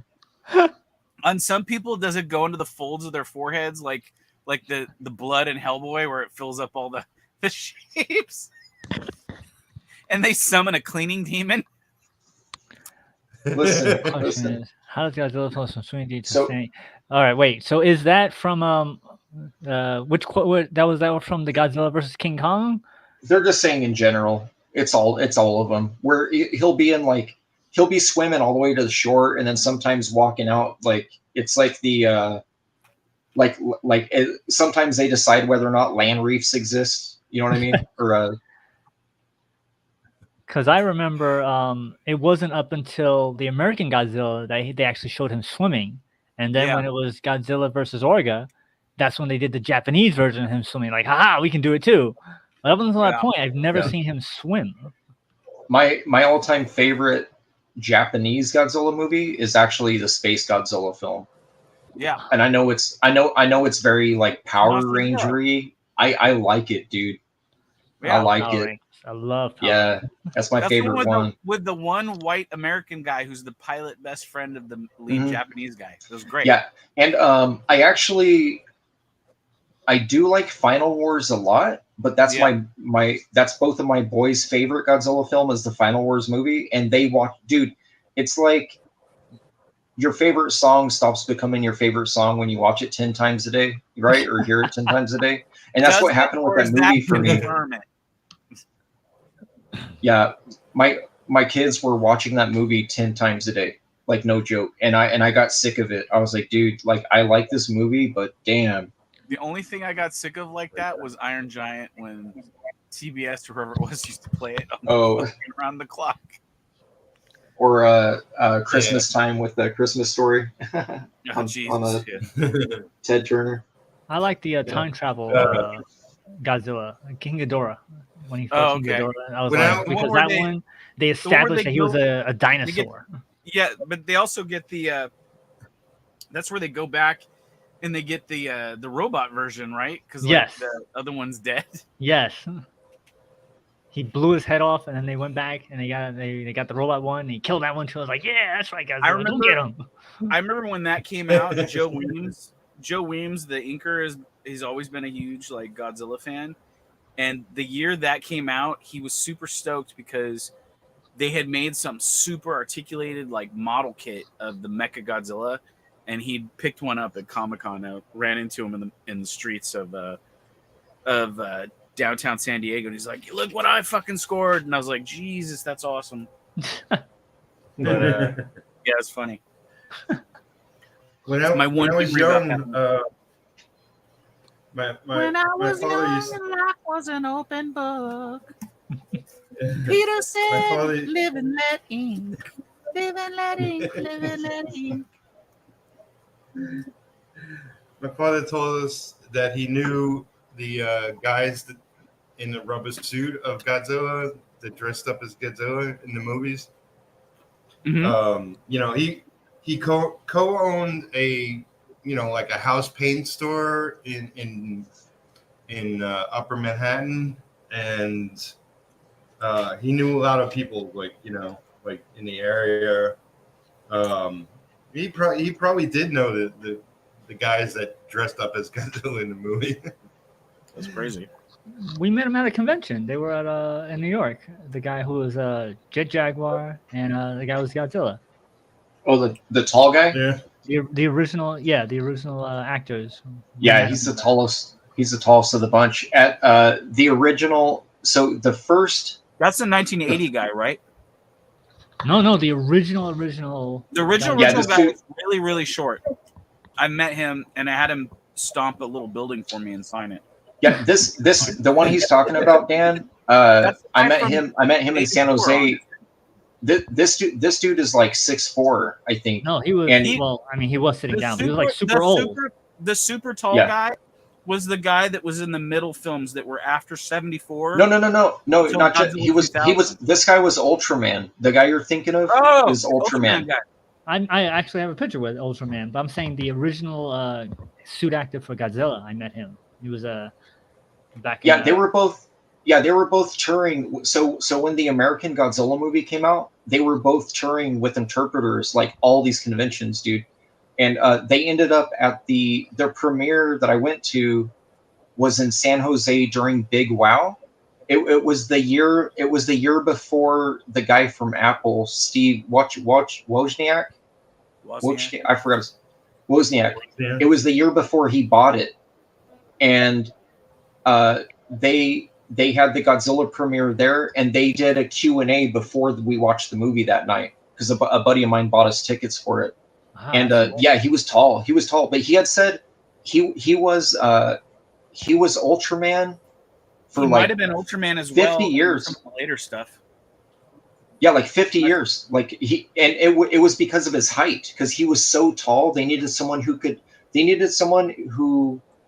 in that costume would look good against someone in a full suit because of the size difference of the actors. All right. Yeah, it was really weird. He was explaining it, and I was like, yeah, that kind of makes sense, I guess. He wasn't having to wear. Of the Godzilla fans, not obviously not the Godzilla. What was it? Shin Godzilla, but of all the original Godzillas, there was three guys. There was the first guy, Sonata, I think his name Kenshi Sonata. He was Godzilla from 1950 to 74. He was not a very super tall dude.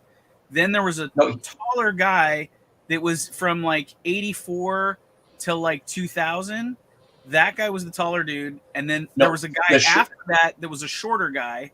That was 2000X, and he was also the concept design artist from the 80s Godzilla films through his run. Okay, so the guy that was coming out was the one from the 60s. He was the shorter one before the tall guy, before the graphic artist. Yeah. It was he was old. Yeah, he was the very old guy. Yeah, and he would wear a do-rag at shows. Oh, really? Yeah, at San Jose, he was wearing a do-rag, dude. That's like funny. like a straight up Japanese do-rag with like the freaking rising sun. I was like, what the fuck? That's probably like the stuff that he wore when he was in the suit, because they had those little things on their heads in the suit. It's Haru Nakajima. Haru Nakajima. There we go. Sorry. That was the guy who I met. That guy's awesome. He's not very tall though. He's like kind of a no. Short He was a little old man when I met him. Yeah. I got him to. I worked with some friends of mine, and we did a magazine called Mad Monster Magazine. And now we just, I guess they've carried on doing shows, but I haven't gone to one in a few years now. But we in one of our magazines, we had a paper model cutout of the Psycho House you could put together. And I was at this convention out here in LA called Monster Palooza, and I put the Psycho House together. And then I had that brilliant idea. I was like, I know what I'll do. I'll go see if he'll stomp it and then sign it for me. And so I went over, and they were like, yeah, he'll do it. They're like, but we have to open it up, make sure there's nothing inside it to like hurt him or anything. And so I opened up I opened up the thing, and I showed that it was hollow, that it was just a paper model. And then so I got photos of him like stomping it and doing the little leg twist thing, you know, like he would do in the movie. He'd squash it, and then he signed the piece of the house that squashed. I have that now in my case in my room with my high def 1960s Godzilla figure. That's awesome. But yeah, it's awesome. I also, the other film of because I love all of those Godzilla movies, but the other one that I have an affinity for whatever reason, is Godzilla versus the Smog Monster. Like, oh really?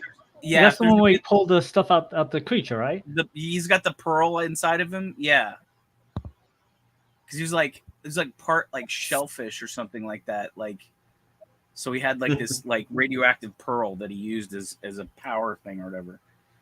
But yeah, I love that one. And like the vinyl set that I have, like it's like weird. Like I think all the vinyls look really nice, but for some reason the Smog Monster vinyl is like really nice looking to me. I'm like, this is amazing. But yeah, there's a highly articulated Smog Monster that's coming out that I pre-ordered it because I was like, And then the only Godzilla that I have, other than I accidentally ordered a King Ghidorah from that last Godzilla movie with King Ghidorah, the Godzilla Destroyed Monsters or whatever it was. I can't remember. Destroy All Monsters, yeah. Yeah. And it's fucking huge. I had nowhere to fucking put it. And it was like this thing that like I pre-ordered and like I meant to cancel it and I didn't, and it just freaking showed up. But the only other one that I have that's as big as that is I have a Smog Monster statue that's like a X plus like figurine, and it's like over 2 feet tall, and it's in my room. Nice. It's usually on my intro video too. But, so like, yeah, here, let me tell you, the American Godzilla movies, the MonsterVerse movies right now, Dan, because you got to tell so I'm gonna rate them. Do it. Rate it. I'm gonna rate them all right now. Okay. Rate them. Best to last. Best movie for the new MonsterVerse. Not even Godzilla, right? Kong. Yeah, right. Kong. The 60s best one, movie. right? No. I'm talking about current. I'm talking about right now. The one with Brie Larson and 1960s era one, the Brie Larson one. Yeah. Yes. Yeah. Yes, that one is fucking top. So Kong, best movie, hands down, best movie. And what's funny is I'm not even a King Kong fan, and I know that's the best movie. So Kong was the best movie. The monsters are awesome. My second favorite is, I can already hear it in your voice because you don't really, King of the Monsters, the one with Ghidorah. That is my second favorite of this new Hell And then yes. the third one will be Godzilla vs Kong, the newest one, and then the last one is going to be the first Gareth Godzilla Edwards film.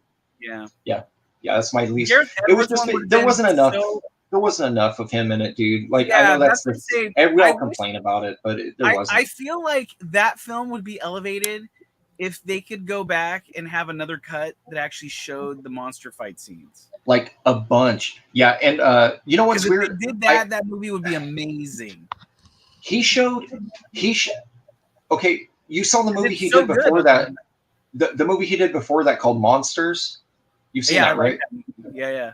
That was a good movie. So Yeah. I was like, what happened with this one? Like they like they were pulling like the M. Night Shyamalan whatever shit, like where they were like, oh, it might be happening outside. We're not really sure. Yeah, well, not really, because I don't know if you remember, but Monsters was a lot like that Godzilla movie where they didn't really show a lot of that stuff. It was more or less those people having to deal with the aftermath of like the toxic air and all that shit. Dude, I just saw my buddy. I think Andy sent it to me.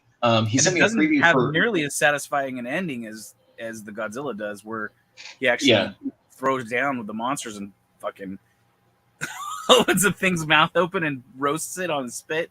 Yeah, it's fucking crazy. My only actual like legit complaint about that movie though, besides them not showing him enough, is I wish they used a canon enemy, not a villain, because they're all villains. Godzilla's villain too, kind of. Yeah, I wish they used an actual character. Yeah, they it was like they just made up a monster. Like they were just it very really, bland monsters. They were kind of like Mothra, but like not Mothra. I think the movie could have helped a little better if they would have kept Bryan Cranston alive. Yes, 100%. I think he was like the major thing. Like once he died, I was like, all right, I lost all interest in this movie now. Yeah. The Spy Kids guy was like not a big enough. It's weird how he played. You know, they were brother and sister, and then it was husband and wife. I thought that was kind of funny. Yeah. So I don't know. But anyways, like, that's my pitch. Yeah, too. I agree with that. That's accurate. I've watched Kong more than I've watched any of the Godzilla films. Yeah. And it actually bothers me because I'm such a Godzilla simp. It's bothering me. I'm like, why do I like this so much? That director that made that Kong is badass. He's making something else that looks awesome, and I can't remember what it is right now. I'd have to look it up. Mm-hmm. But he's working on another property. Dude, Dan, you might know this. A buddy of mine sent me a trailer. What is the name of the movie? It's basically a family stuck in like a bathroom, and there's something happening where the door gets locked in by a tree falling or something. I have not heard of this. It's a new horror movie. Mm. So where I'm going with this is it kind of reminded me of Cloverfield Avenue or whatever that movie was called. Cloverfield Lane. Yeah, it kind of reminded me of that. Except it's more like it feels kind of like Event Horizon. Like it's very dark, dude. Like you could tell in the preview, it gets like bad. Like stuff starts happening, and I'm like, dude, this is crazy. But it anyways, I'm kind of wondering. I just haven't read about it. Is. The guy who directed Kong Skull Island is doing the live-action Metal Gear Solid film. Awesome. Yeah, that could be fucking amazing. Could be, yeah. I'm gonna wait to judge that. That guy's a great director, though. He makes fucking yeah. We'll see. I have a good one, Dark and More. Really good. We'll see. I wasn't a fan of the video games, to be honest. I was buying the McFarlane figures. I like the Nintendo one. The very first game was I actually played that game, and I stayed up the whole day, 24 hours. My first all-nighter playing a game, and I beat it that one day. The original Metal Gear. Darkenmar is taken off. Have a nice night, Darkenmar. See ya. Chiming way off topic. Oh, Darkenmar says there's a blackout challenge. Kids are choking themselves out. What? Oh my god. That's a challenge. with the Is that a belt. challenge? It's like Replicant says the What Japanese kids cholo. are into. kids are into being choked out. Hey, Yeah. Plegel, how's that go? The higher the socks, the downer the foo. You heard that? No, You haven't heard that? no. Yeah, dude. I saw a video. The dude's walking, like he's walking. He goes, "The higher the socks, the downer the foo." You haven't seen that? No. Yeah, it was Cholo Fit. It was No. Cholo Fit. You didn't Oh see my that? God. Yeah. The higher If that's the socks, case, then I want to see the cholos with the thigh-high socks on. They've got like little tiny like 70s basketball shorts on, and then not thigh-high socks, so they can show That's off the terrible. socks. Man, that's terrible. That would be crazy. I want to see that trend. We gotta find a way to make that trend happen. Okay. So Did- I think I'm gonna close the show soon. What? Where are you This has going? been really. I am You're not done with that yet. getting You're not tired. done. Been really real. It's starting need to to- come together quite nicely, I gotta say. Spot those Yeah. blacks. You got 3. I can count 3 right there. You can spot. You got the forehead, the neck, and the cowl on the bottom. I You can spot- you can- might do that. I was thinking some very fine cross hatching. We didn't even get to show off my new kaiju But- comic that's coming out through Indiegogo soon. But we just got to redo the logo by Amazing Matt Barr is gonna fix this logo. Kaiju hockey. Kaiju Is that Saki. See, you can't even read it. It's a stupid logo.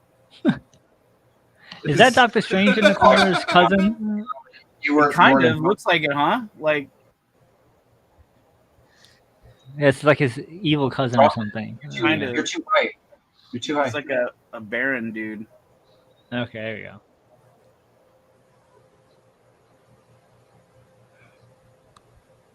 Can you see it now? Technically, Yes. technically you could order this now, but I'm gonna say don't do it because it's gonna have more story pages, like 10 extra pages. The that were only cut guy out of ever it. to say don't buy my book now. Well, you could buy it now, but the amount of money I would see from it would be like 20 cents a book, So and why don't everything you that's gonna buy be in that here, book? it'll be the new book's gonna be remastered, and it's gonna have 10 new pages that weren't in the original. Right, so you tell him to buy that book and the other book. I guess. That's a but collector's item. do I want to give Indie Planet a bunch of money? No, just wait No. for the campaign. This All right, version yeah. will be available on the campaign. There you go. You'll be able to get this version if you really need this version. See, there you go. That's how you do it. There you go. All right, it is 12:30. I am tapping out. Oh, tap it. I've done my You wanna- 3 you wanna hours. promote it?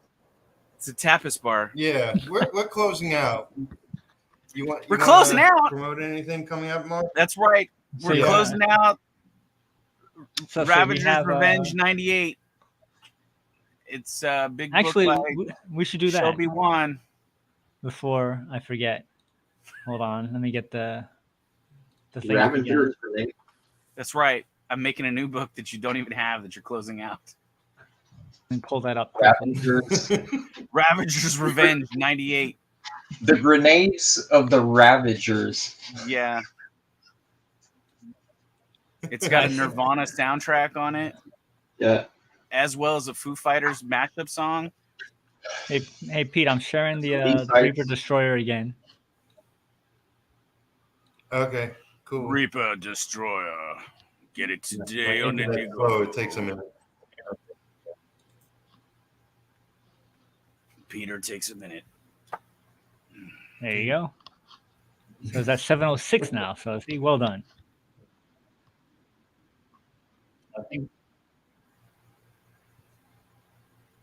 Awesome. And let me do this one. So Pete and I are doing a live stream launch party on the 30th for this book. Alrighty. as coming Designated. soon. Sign We are up going now. to Be one of the 12. we're going to be giving out during the live stream. We're going to have a contest for that. It's 11 a.m. on the 30th Eastern Standard Time of this month. We're going to give a Hermione figurine worth over $200 to a lucky person who contributes on when we launch, and it's going to be a randomly winner on the stream for that day. So if you like Harry Potter and you like Hermione, this is your chance to win a giant figurine of that character, but just for donating on the book and being part of the live stream launch. The most important part is the book. Well, you have to donate, you have to course. contribute, you have to back the book, and then you win the prize. Yeah. Okay. I feel like we should all be like giving away free stuff. Who's giving away free stuff? Us. All of us. All four of us. I just gave away. You didn't see any of it, did you, Dan? I didn't see any of it. I gave away. I tried to give away stuff on, I think, on what you're saying you gave away stuff on, and I was denied. On Jeremy? They told me they didn't want my stuff. He probably had, you know what it is? He probably had too much because he's paying all the shipping on everything. Oh, okay. That's nice. I don't know. Well, I mailed my own. They didn't mail it for me. I mailed it. Just kidding. I gave away 2 David Prowse signatures on art prints of mine of Vader. I gave away 3 Manu Bennett signed Deathstroke prints. And then a bunch of comics, cereal boxes full of comic books. Yeah. So. The real boxes full of comics. Nice. I'm just kind of shipped out. I'm glad none of them are overseas. Like, because I'm like, okay, so, you know, I mean, I spent like $68, $69 in shipping in like the last 2 days. That wasn't even sales. I'm going to give away some highly used first run edition G.I. Joes. Ooh. Are they in sequential order? Yeah, baby. There you go. I'm not going to do that. Oh. I'm not crazy. Oh. Did you? Now we're sad. Besides, most of these, I don't even know if they're worth anything because a lot of them have tape on them to keep them together. These are my personal reader copies as a child. Hey, you saw IDW canceled their artist edition of those? I did. That was like so. Oh man, dude, it was freaking Harikari for me. I was like, I wanted that book so bad, dude. Dude, I want somebody just crowdfund that. I would fucking back it at a high level. Well, you would have to know who had them, and yeah, but it was the entire first like 4 or 5 issues of G.I. Joe in black and white. And then it also had the silent issue, which was the first appearance, Storm Shadow. Yeah, well, the and silent then issue you can still get. Michael Golden's issue 2, the annual 2 or whatever it was called. I have that. They put that out. That was being put in it again in a bound form, in a book form. Yeah. Yeah, and I was like, oh my god, why? Son of a bitch. Yes, please give us another John. Give us another John Buscema that we don't really need. Give us, it's like, I mean, I don't know. They need to do a plat. They need to do an Art Adams. They need an Art Adams. They need an Alan Davis. Dude, an Art Adams, Monkey Man, and O'Brien would be fucking crazy. Yeah, they need a Steve Platt. They need a Steve Platt, and but Platt prior to 09, anything prior to 09, like Moon Knight up to Extreme, and then, or I guess Soul Saga stuff was cool. Those Marvel fill-in issues were terrible, so not that stuff. I can't stand those. I own those books, but it's like, because I'm a completist. It has nothing to do with that. I never had those books. They're not good. But the And art's not good in them. The Soul. Oh no, Soul Saga is very good. Soul Saga Yeah, that's is what I'm actually I never had. yeah, those. Soul Saga is better. It's better than Prophet. Absolutely, yeah. It's just different. It's different, and also, I don't know how much of that was like Weems, because Weems and Bat Ink in it, dude. They brought it, man. Like they made him shine. You know what I mean? He could have gave them chicken scratch, and they'd make it anything. Anytime that Bat or Weems is inking something, they level it up 10 times. They're too good. It's very annoying. I love that. It's very annoying, dude. So this has been Making Common Art. Perfect jumping point right there, Pete. There you go. Maybe me and Shelby will do a late night two assholes streaming stream. Yeah, let's do it, dude. All right. Do you need a break, or do you want to just go right into it? Thank you so much. We can go right into it. I gotta pee. If you want to plug or promote anything before you go, I want to promote, like, bring your campaign back up. Let's promote that. Let's promote. We never not promote that enough. The new one that's coming, or the one that we're The celebrating? one that you're launching at the end of the month. Oh, all right, hold on. The one that you're going to get money from the soonest. Okay, hold on. The soonest there's probably one they got going right now, but that's Yeah, do that one. as soon The as wild, Do that one. the Wildcat. is Anthology. Yeah. Can you? Well, let's do a go to that closeout right page? now for the one that's the soonest. Yeah, let's close it out right now, guys. Like, bring it up. Close this tonight. Hold on. All right. So, can I share two screens at the same time? Everybody, I'll just say it real quick because I know Peter's gonna kill me if I don't say it. Probably Everybody not. that doesn't know who I am, I'm Dan Plegel, artist of the Goblin Girl, which is on Indiegogo now. You can go and back it, sign up for all kinds of goodies that are on there.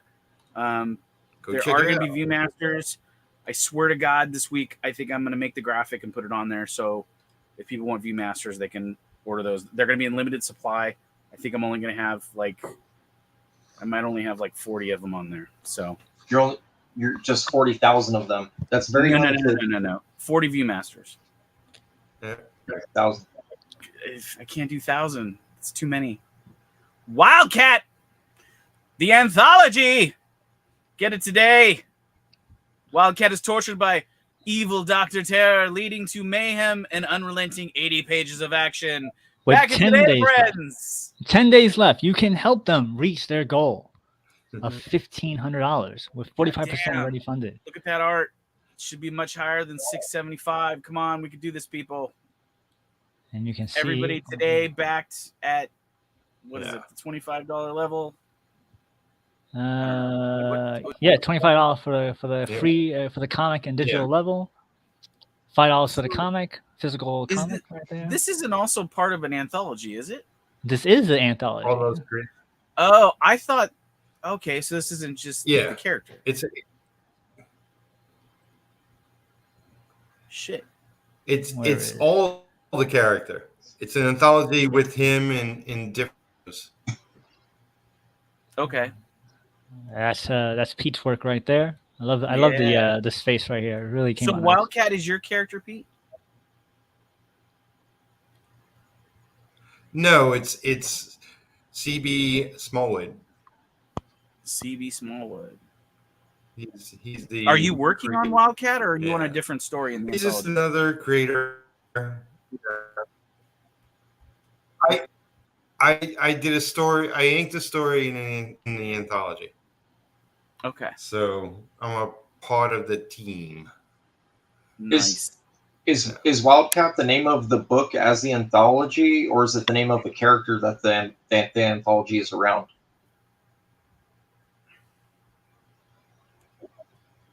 It's Wildcat is the name of the character, and Wildcat Anthology is the name of the anthology. But is the anthology it's all about universe? Him. Yeah, is it a universe that it's all about the stories? So okay. all the stories are connected to him somehow then. Yes. Yeah. Yes. Okay. It's like heavy metal in the movie. It's like heavy metal and movie he's where the glowing ball.